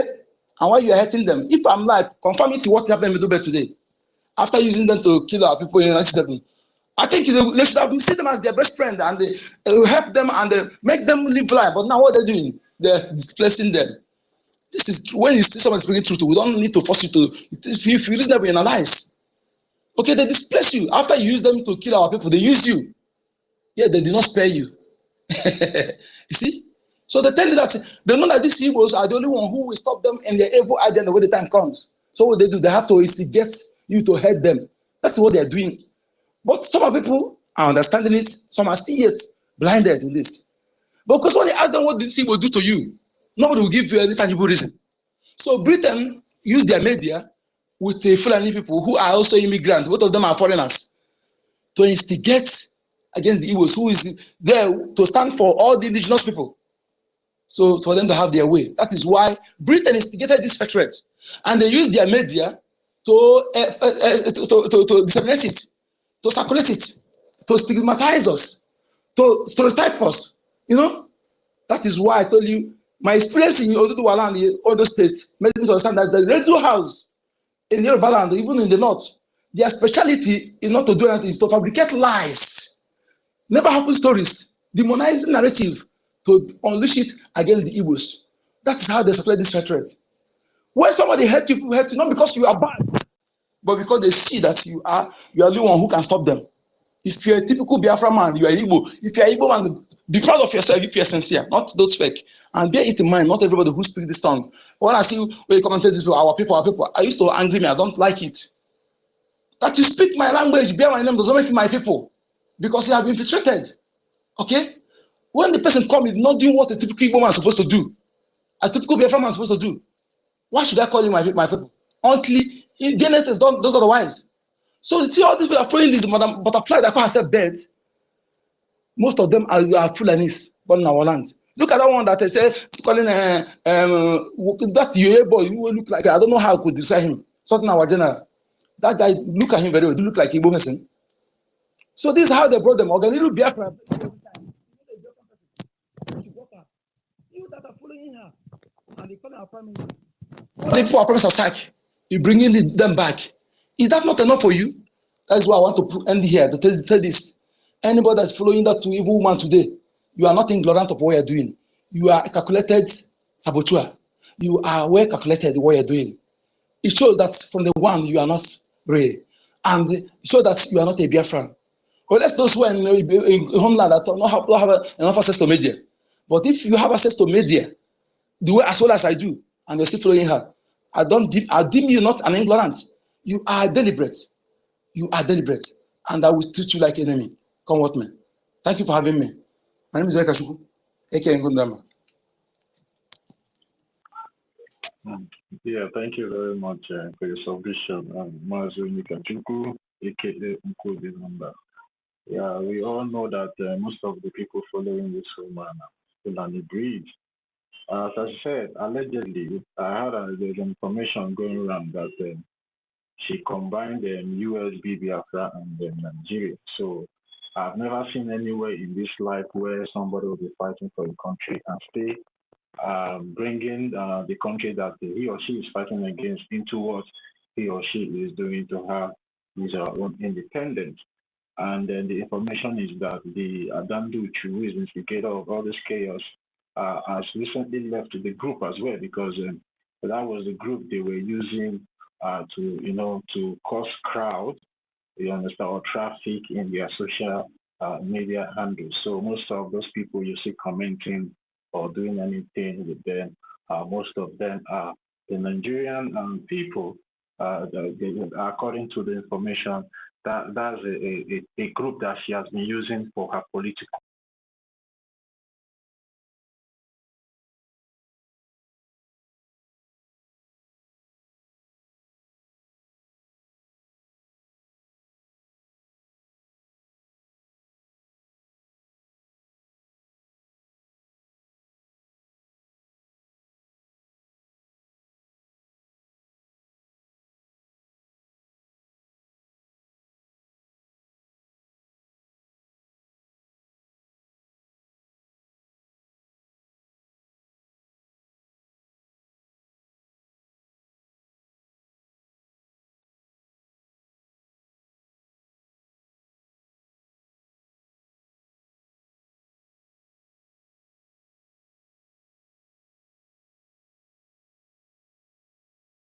Sorry, I think we lost them.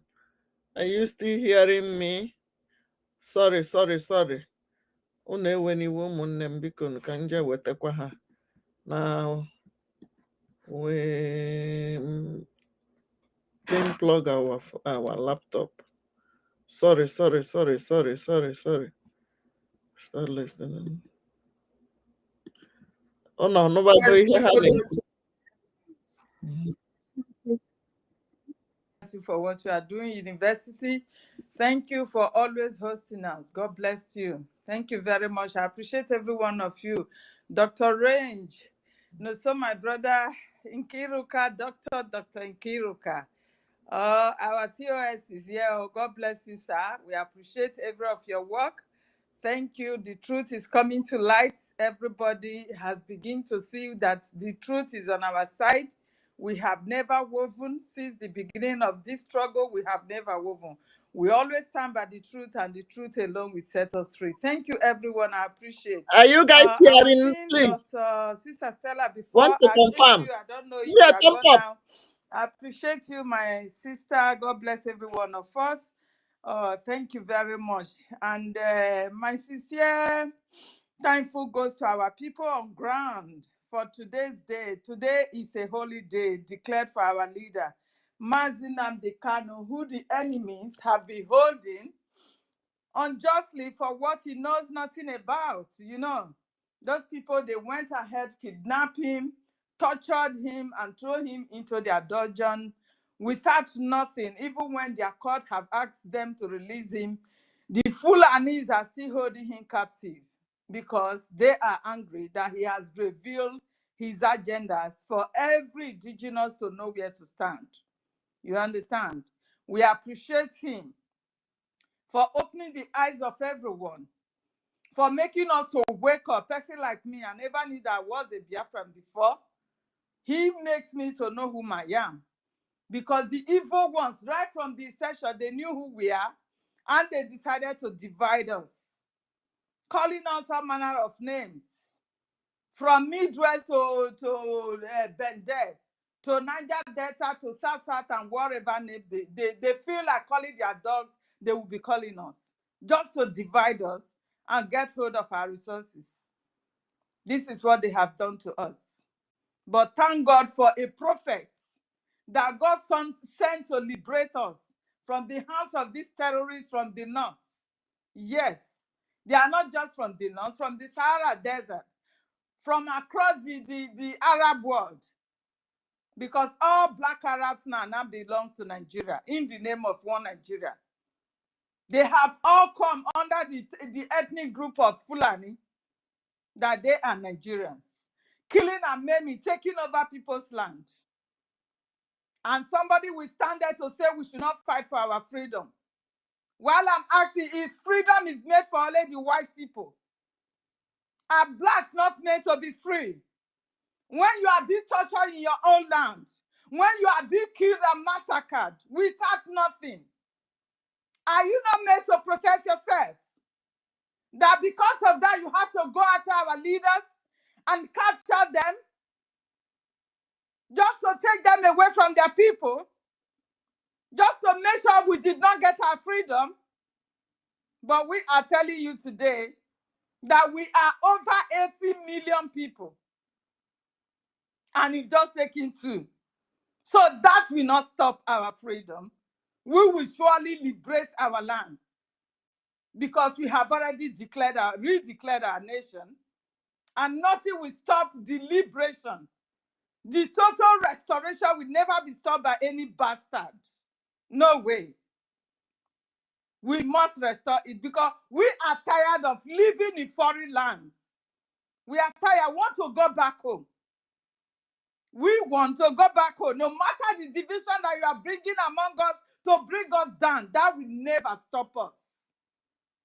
It will never stop us. You have played your last card. In bringing in that evil woman, you have played your last card. Today is the holy day. Our people are sitting at home for their freedom. They are sitting at home because they can no longer, a country whereby the citizens, they have no right to protest on the surface of this earth, in a global village that every one of us are living. We see people protesting against their government in every country, both foreign and even in the African countries. But because of Nigeria being a den of the criminals, both foreign and indoors, they cancel protests. That nobody should protest against bad governance. You will continue to suffer in the hands of your governors. That is what they want. Just for them to have their way to our natural resources that God gave to us. How can a blessing act on to cause for us? How? So we are saying today that enough is enough. We have had enough of all. We have had enough of it. We will no longer tolerate it any longer. We are going home. Nobody can stop us. The division will never stop us. Because gradually now our people have now known that this evil woman that called herself a full-fledged member of Nigeria People's Club, that is what she said. She did not say was. She's still a member. How can somebody that belongs to a country that is enjoying every amenities coming from the country, we want that country to break? Who are you deceiving? Who is this evil woman? Ngozi Orabofulani? Who is she deceiving? Who are you deceiving?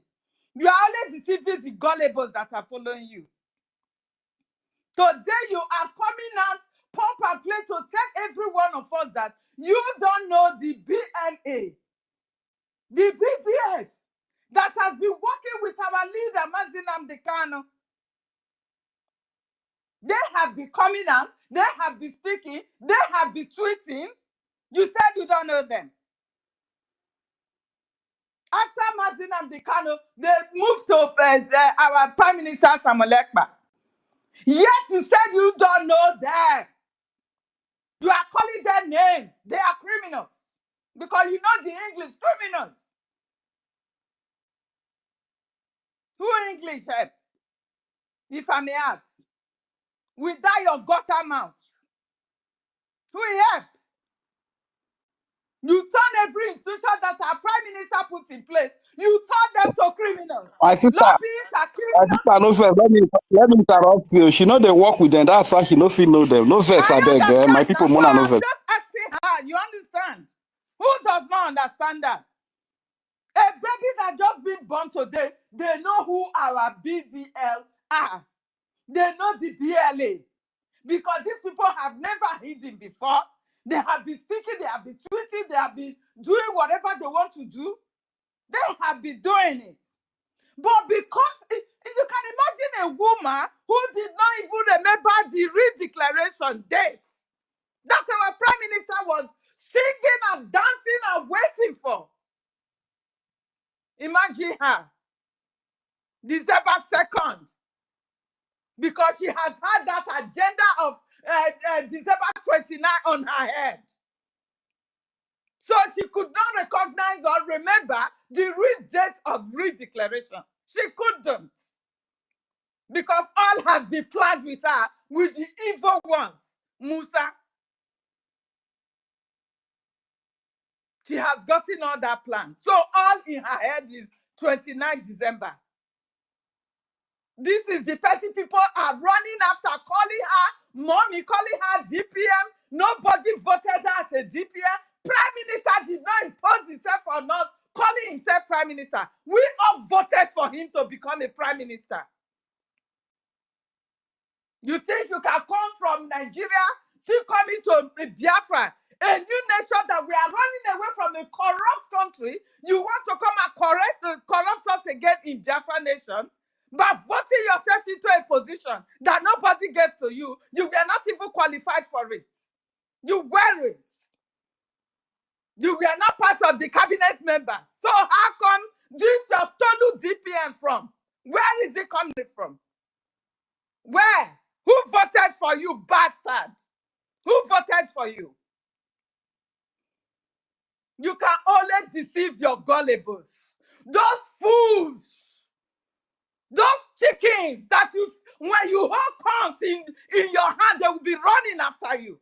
Those are the foolish cowards that you can easily deceive. Not people like us. We are too smart to be deceived. We are too gallant to be deceived. We are not fools. And thank God that people are beginning to know the truth now. Go to YouTube today, you will see all manner of YouTubers in the name of DPM that the Nigerian government, terrorist government, has paid to support her. So that they will bring the real APM, our acting Prime Minister, Ongokere. The Nigerian government has to pay. The names you are seeing on YouTube now, broadcasting in the name of DPM and USB. Have you ever heard those names before?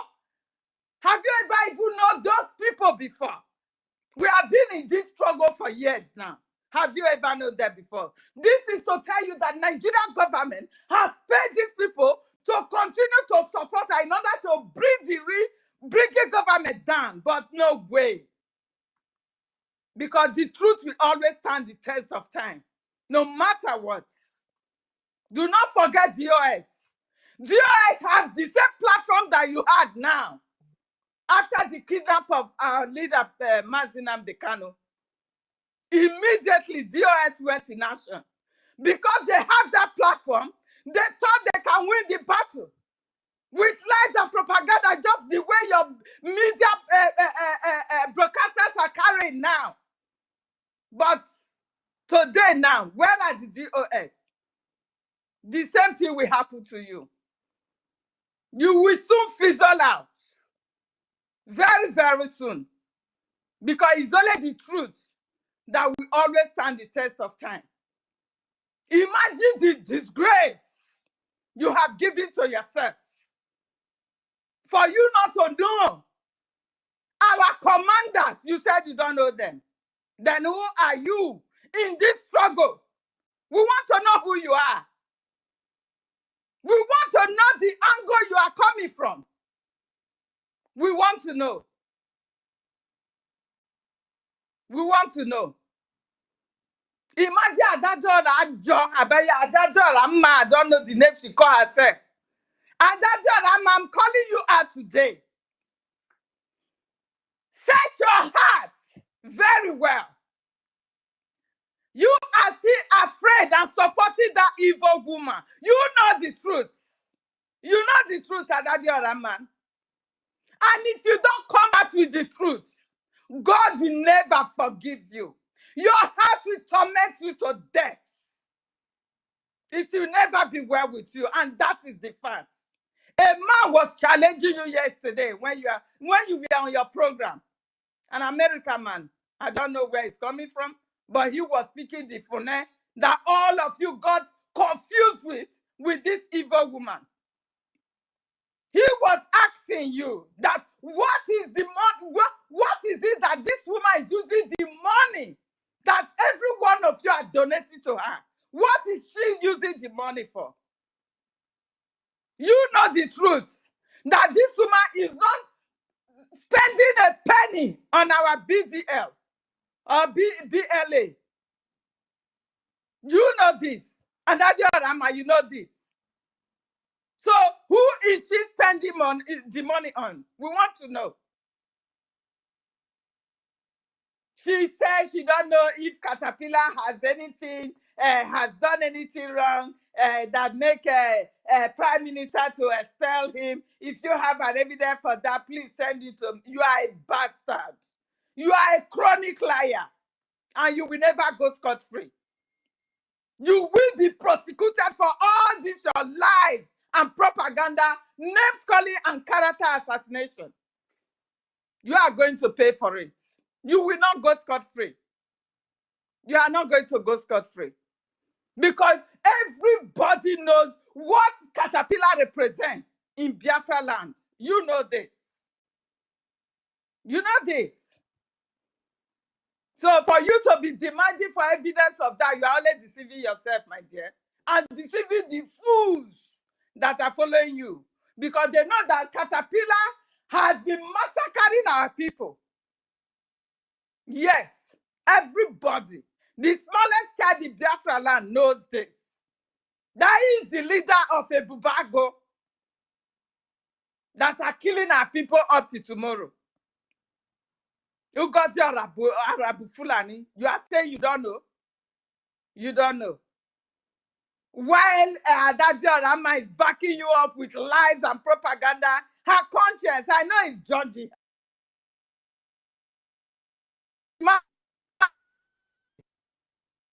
How can you tell me that this woman did not know our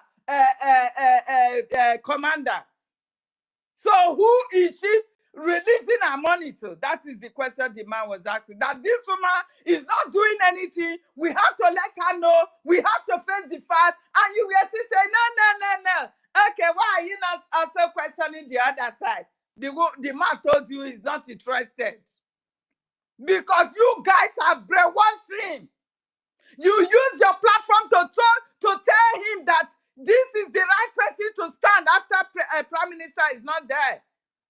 That is what you told him. So he said he did not know any other person. But now he has been donating to your USB. Time for questioning, you don't want him to ask questions. You don't want him to ask you questions about the whereabouts of your money. Fine, it is for humanitarian purposes, yes. So how is this humanitarian purposes not going to our people on ground also? Our mothers are hungry. If that is the case, they should have a bag of rice or gari. Why is it not going to them? Because your fundraising goes for you. She said it. She said it. It's going for humanitarian purposes. So why is it not going to our people on ground? Are we that rich?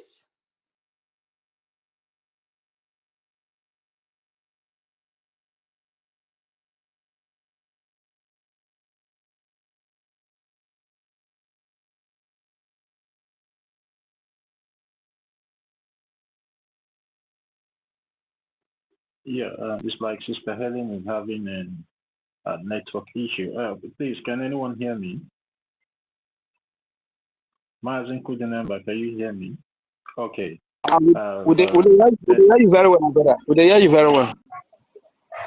Okay, okay. It's having a network issue. Yeah. Let's move the mic before she comes back. Mazi Nkudinamba, your hand is up. You want to pass a message to us so we can move the mic? Yeah, you can have the mic now. Yes, my people. I just want us to, because these are the area we need to we need so much. We have emphasized much on this. Here I am. Actually, for a long time, my donation is not stable because of some financial incapacitated. But that is not the main issue, because means of donation here is a problem to us. Had it been I have a private means of donation, I'll be, even if it's one that I'll put in it every day. I'll put in every day. So, and where I used to go donate, only when you have a current account. I mean, yes, you have what they call like other card in India. Other card is the other card that with this thing, just like our ID card, very, very powerful. If you don't have it, you cannot get account that can transfer money outside. So with the person that I used to send, with me, but I cannot just send him $5 to transfer for me. Maybe I can do like from $10 up, because also charges. So I want to do one time. If we that group you're talking about, if I be there, if I can get our maybe local accounts, that that one is very easy. I know how we used to send money home. I can keep it if it's anything like maybe 2 ejema, 3 ejema, 5 ejema. I can give it to the person that send me to that account, then amount it be. So, but at least I'll try to save like a minimum 10 ejema. I'll give to the person. And so if I did not if I'm waiting for the other one that will transfer to that site, long time I spend the money. Because yes, I'm trying to save that money if it's every day every day one. So yeah, I'm talking if I can get that our own what is it called, our local account, where I can be putting my money. I don't want to give my money to anybody. That is why I know why I'm doing so. Not that yes, I will have license here, but that they are far from me. Is another city, I'm in another city. So, and again, I want to make sure that I transfer my any money I save, because I'm not saving that money because it's okay for, but I see this is paramount important. That is why I want me to make sure that I transfer the money myself. Okay, so please, if I can get that local account, I'm talking about if our minister of our Mr. Snow is here. Yes, so that whenever I get maybe up from 5 ejema to 10 ejema up, I will transfer it there instead of waiting to get that. Because I used to send money to somebody that will transfer through that site for me, and they send the receipt back for me through my email ID. So I don't want to be waiting for that every time. So if there's any means, please. And you share this that what's it called, that Telegram space link for those who want to be donating like 5 ejema up. So please, I want to be there. I can't be waiting when I get big money to be very. So if I get like 5 ejema, 10 ejema, put it. That's what I want to say. And again, I want to talk to our people, please. Put the number for the crowdfunding, which the Telegram channel is up here on JT, so you can go there. You can talk to Mazi Ife, because Mazi Ife is the one in charge of that crowd. So you can talk to him and see a way both of you can, if you can be sending the money through Exactly. again. So talk to Amazi about that. Yeah. Exactly. So, my people, there's something again I want to, maybe I will do the voice. You need to create massive awareness on this. You know why I'm saying this is this. Some of our people, they don't pay attention. That is why they don't know that this thing is more important than any other thing you're doing in this world. That mansion you are building, as long as you have a place you lay your head, if you know what is coming, if you know what we know, and still sitting on the fence or feeling unconcerned, that means you are enemy. I don't think anybody will know what I know and still remain as a sitting on the fence. So we need to be, if you're through WhatsApp, because most people they can access their WhatsApp very easily. I can make a voice, we can say as a voice talk, then continue sharing it to our people, including that our donation means of donation. So please let us create this awareness. Let our people who are social media, those content creators, they are making money online. They are making a lot of money. Okay, I'm telling you, if I'm making money, I'm not bragging. I don't want to. I'm not here to impress anybody because I don't have to. I don't want anybody to praise me. If I'm making money, the Remigius is making, I'll be getting 50% of it. 50% will be automatically going to our for our defense. That more. That's why that more God, that holistic afraid could make that comment.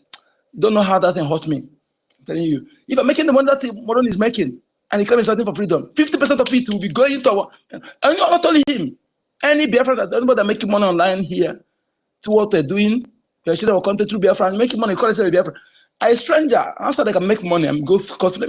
You don't know that there are things you commit as if you're truly a blooded son or daughter of that soil. There's something you commit, you know, go scot free. But a stranger who is not connected to that blood, that foundation, do it, you go scot free. You don't know that.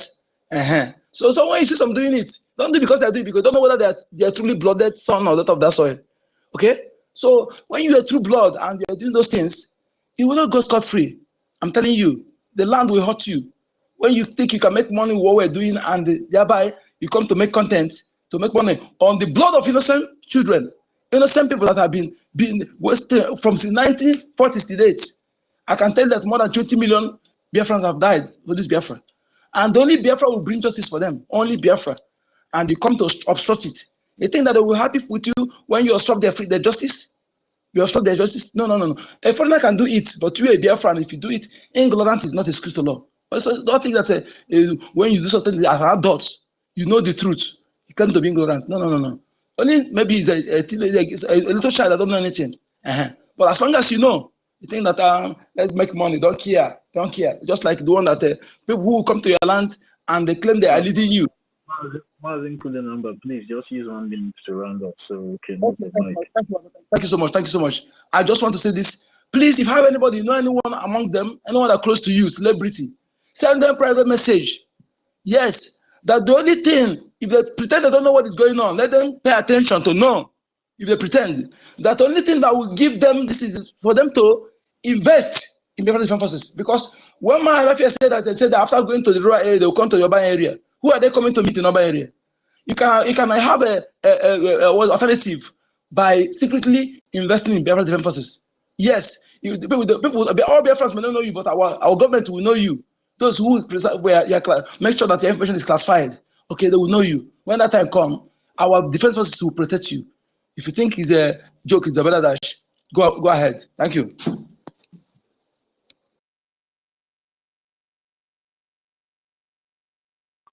Yeah, thank you very much, Mazi. Sister Helen, the network kicked you out before. You can have the mic now and finish yourself. All of a sudden, I saw that I was brought down. It's okay. Thank you once again for bringing me up.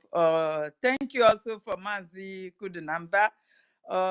Yes, it's true. If our people should know what is coming for them, even the wrapper you are tying, if it is two, you are going to sell one to invest in this freedom. Because the Fulanis, they are not joking. The Islamization of Nigeria is real. And it has not started today. This is a project that they have been working on for ages. And because of force now, crying to leave the zoo, they are forcefully have to impose it by force, by fire. Taking over your land and everything that belongs to you. So my people, anything that you have, go and put it for the BLA, BDF. Let them liberate us. Let them liberate the enemies from our land. You see what is going on in some of our villages? The terrorists, they are rampaging. They are killing our people. What is holding us now is just the funding. Please, go and do your best. Please, we are begging. Do not allow this distraction to overwhelm you. It will soon be settled.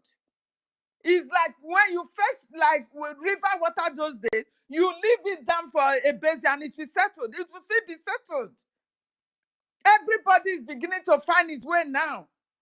That it's like we have been doing the wrong things since. Because this woman has not been able to prove herself. The lobbyists are not with her. The Liberation Army are not with her. Every part of the institution that our Prime Minister have already set down for us, none of them are working with her. She has actually criminalized every one of them. Anyone that comes and tell her that, madam, you are doing the wrong thing, she will, those criminal lobbyists, those criminals are this, those criminals that.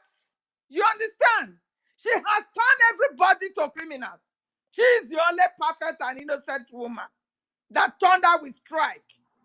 You understand? So do not allow that to detract you. Please, go and do your best. Those who are carrying that propaganda before, they have not come to their senses. The lies of, what do you call him, Remigius. Remigius, there is no amount of, even if you should come out today to apologize for our Liberation Army, God will never forgive you. Even when they forgive you, God will never forgive you. And have it in mind that God, I mean, the whatsoever you said you have power on, you said you are a seer, they have all turned their back on you. The very day you decided to lie, the very day you decided to blackmail innocent souls, those powers have turned their back on you. No this and no peace. So you are just empty now. Any air will blow you off. That's just the fact, Remigius. You said you are a Biafran, and you know what the spirit of truth is. You cannot just lie against innocent souls just to sell your market. You want to sell this evil woman. You want to sell it to our people, knowing very well that this woman is not for the freedom, the liberation of our people, of our nation. You know this. You cannot say you don't know. But because of hatred, you might hate somebody, fine. It is in everybody. But must you lie against the person? Must you character assassinate the image of that person?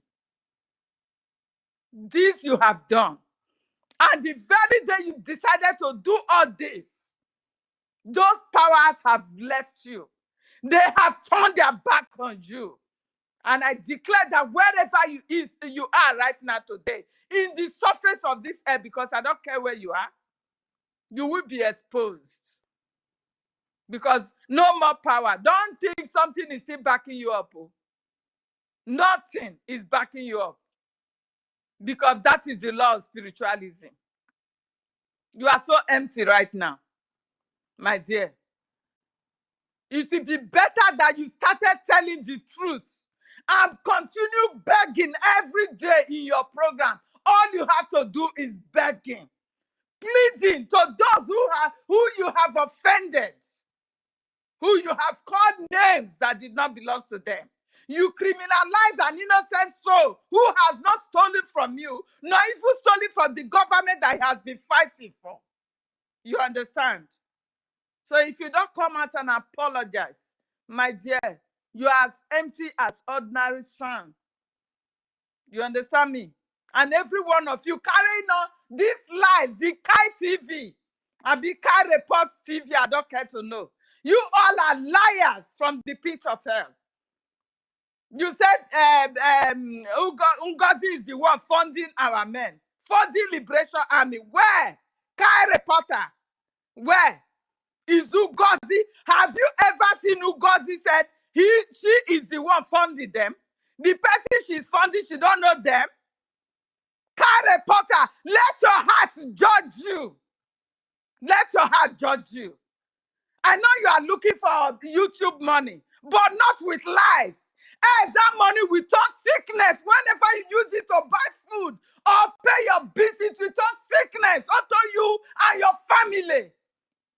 That money you are earning because of the views that the Nigerian government has set up followers to follow you, to be clapping for you in order to promote evil. Promoting that evil woman, the money will turn sickness. If you use it to buy food, it will become sickness to you and your generation. If you use it to buy clothes, the same thing.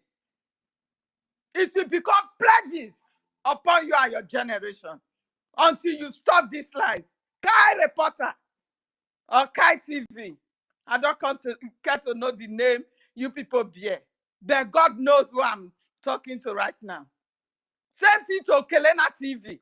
Every one of you that are lying on top of your voices, all those new YouTubers that I'm seeing without names. I don't even know these people before. From nowhere, Nigerian government just pay millions of them to come out and propagate this woman, this evil woman, to bring our declaration down. It will never work. It shall never be well with any of you because you are looking for money. While the Nigerian government will be paying you for it, it's that money that you are earning on YouTube in the support of your DPM, it will turn to sickness for every one of you, except you tell the truth. If you don't stand on the truth and you are lying, propagating lie in order to sell Nigeria, because that is Nigeria you are selling for us. You are selling Nigeria because not getting our freedom or our nation liberated, that means we are still in Nigeria. So it will never be well with any one of you that is using this money, that open YouTube in order to earn money. It will never be well with every one of you. My people, we are the ones struggling to fund this. We must never be tired. We must never be weary. We know how it is to get money. Yes, please. Our freedom is our wealth. If you don't know, the freedom of our nation is our wealth. Because when freedom comes, every amenities that you are enjoying, any country you live in this planet Earth, that you feel you are enjoying, making money and send down home, you will get it in million folds because we have the resource. Even when we decide not to work in Biafra nation, we will still be enjoying because God has blessed us with mineral resources that no one can count. You understand? So my people, please, let us fight to liberate our nation. We are now a nation. We must liberate it to become a USB and call it a USB government. We must be on ground to be running the affairs of our nation. You can't be running the affair of your nation in a foreign land. No. Go back home and become the president of your country. Go back home and be policing, giving command in every state, in every villages, in every community. This is what makes you to be a nation, USB. Until you start doing that, you are not. You are still a BRGIE, fighting to liberate your nation. This is what our Prime Minister told us. That by the time foreign countries, the Americans started recognizing us and everything, gradually we have to move down. That is how it works. You cannot just say you declare, you have redeclared. So therefore you are USB. You destroyed this, you destroyed that. Everything that our Prime Minister put in place, this woman with the instruction of the zoo destroyed herself. Because everything is in tight for us in BRGIE. So she is destroying herself. At least the little value that she has before in the Nigeria space, she has used her lies and propaganda to destroy herself. So my people, I just want to encourage every one of us. I thank you, all of you that is sitting at home today. I appreciate you, and our leader, Mazin Nandikano, appreciate every one of you. continue to work strong, keep stronger as we move. Thank you very much. I yield my mic. Thank you.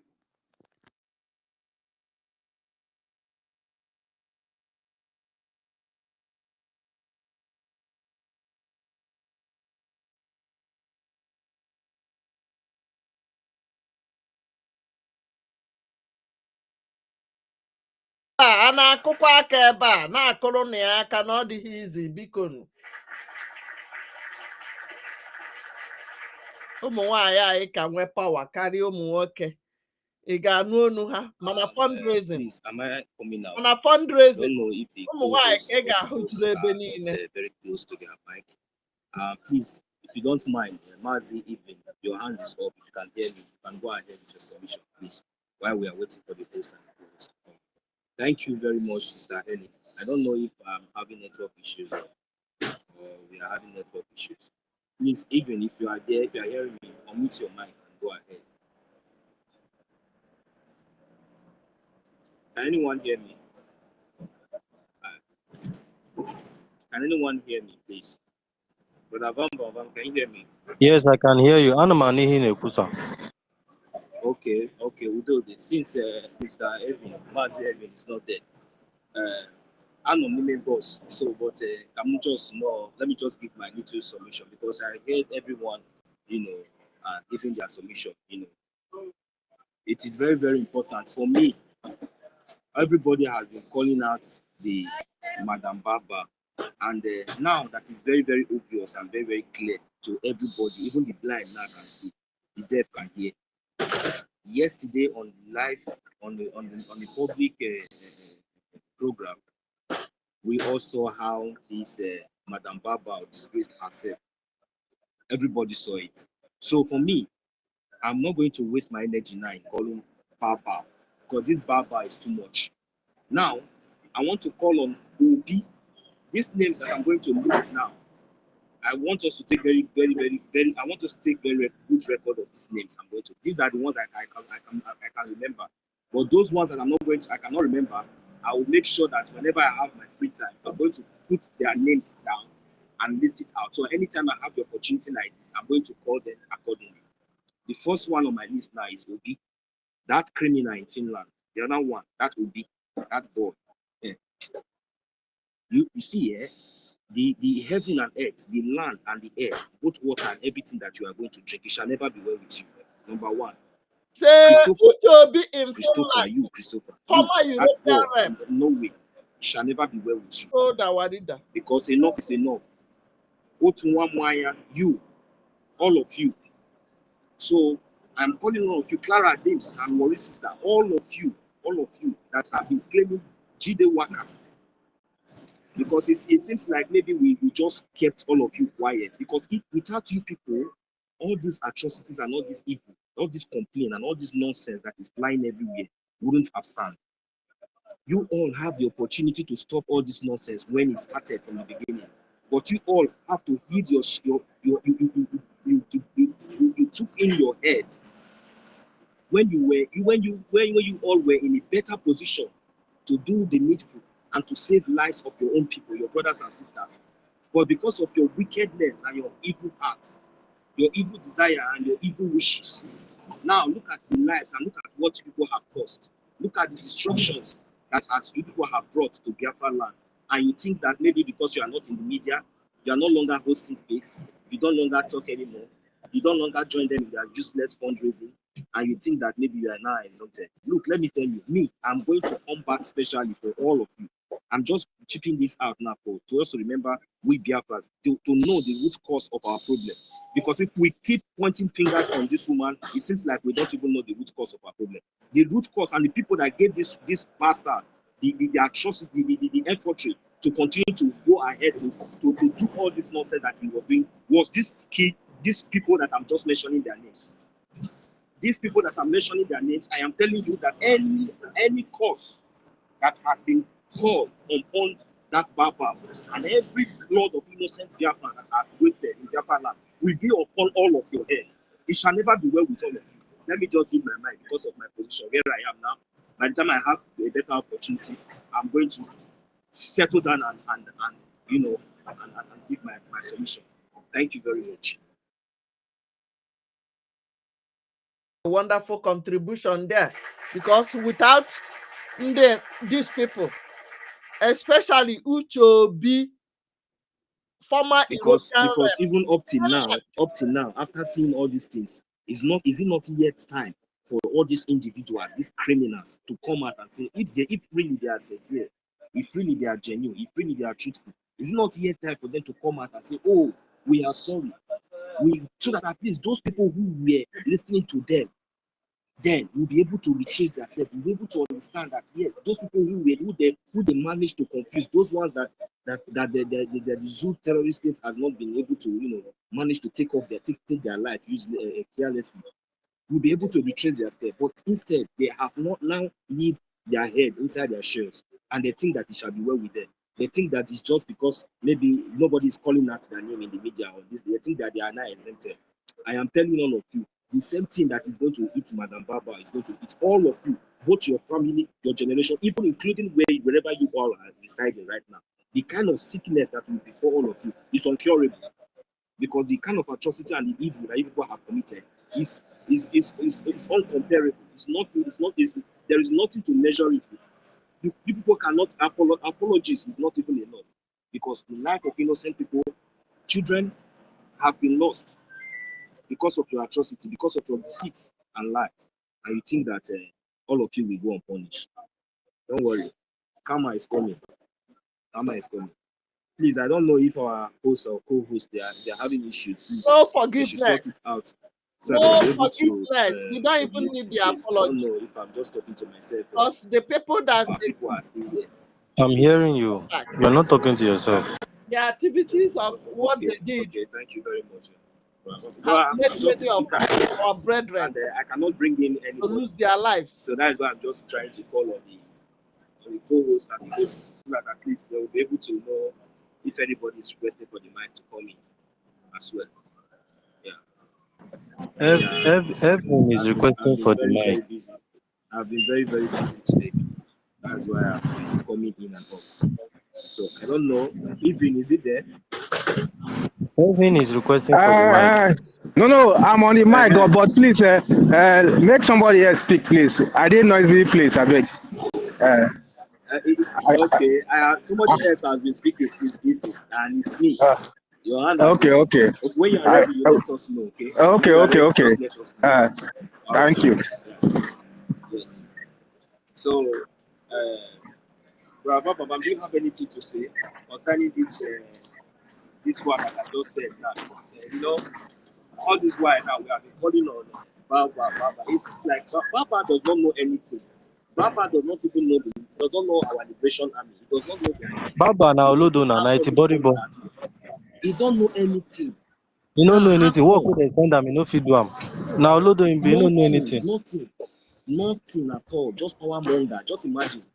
Okay, after this kind of disgrace now, where she disgraced herself yesterday now for media, is that one enough? That one alone never reach for our people to retrace themselves for media, life and direct. She's playing script now. She's playing script. It's just like somebody in exam hall. Somebody in exam hall copying the neighbor. You understand? Just imagine. And people who call themselves intellectuals are there. Some of the criminals will be say that you shall say in clear say those people where they gather around this woman not be Biafrans. Because they don't even know our commanders. They don't even know Igwe Butuzo or General Yahoo. They don't know him. They were calling him different types of names. So how are we sure that these people? Who are these people? Who are these people? Definitely. Who are these people? Who are these Some people? of them are faceless now. You know, Nigeria get money. They can do anything with the money they have. They can bargain anything. You understand? And it won't cause them anything. There's one thing I noticed, There's one thing I noticed. Another thing is that you see that boy that they used to, that Bobrisky, that new Bobrisky, that boy,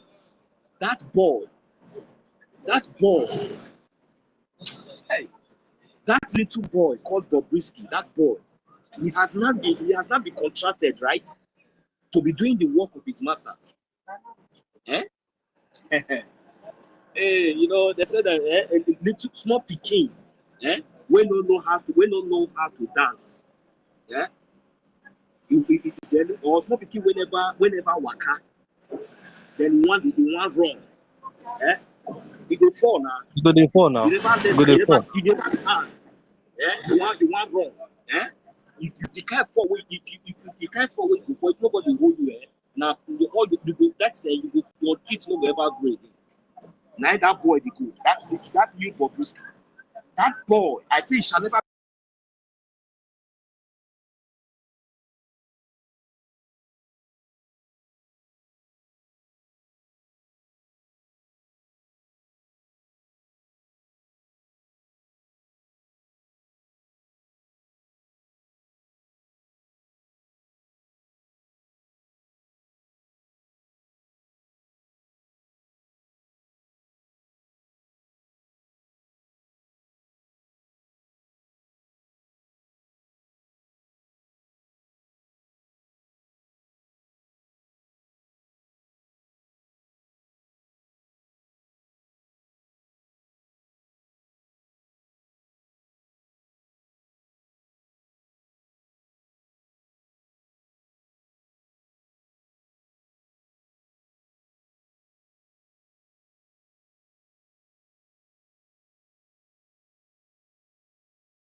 Mechago ngwande wonu. Sorry about that. Okay. Space because kusuna can check kwa mana. No or kusara kusaka ewepụlụ ha ewepụ. Chelukwe no. Chere academic biko chelugodo obere oge. Emecha mkpọ gị.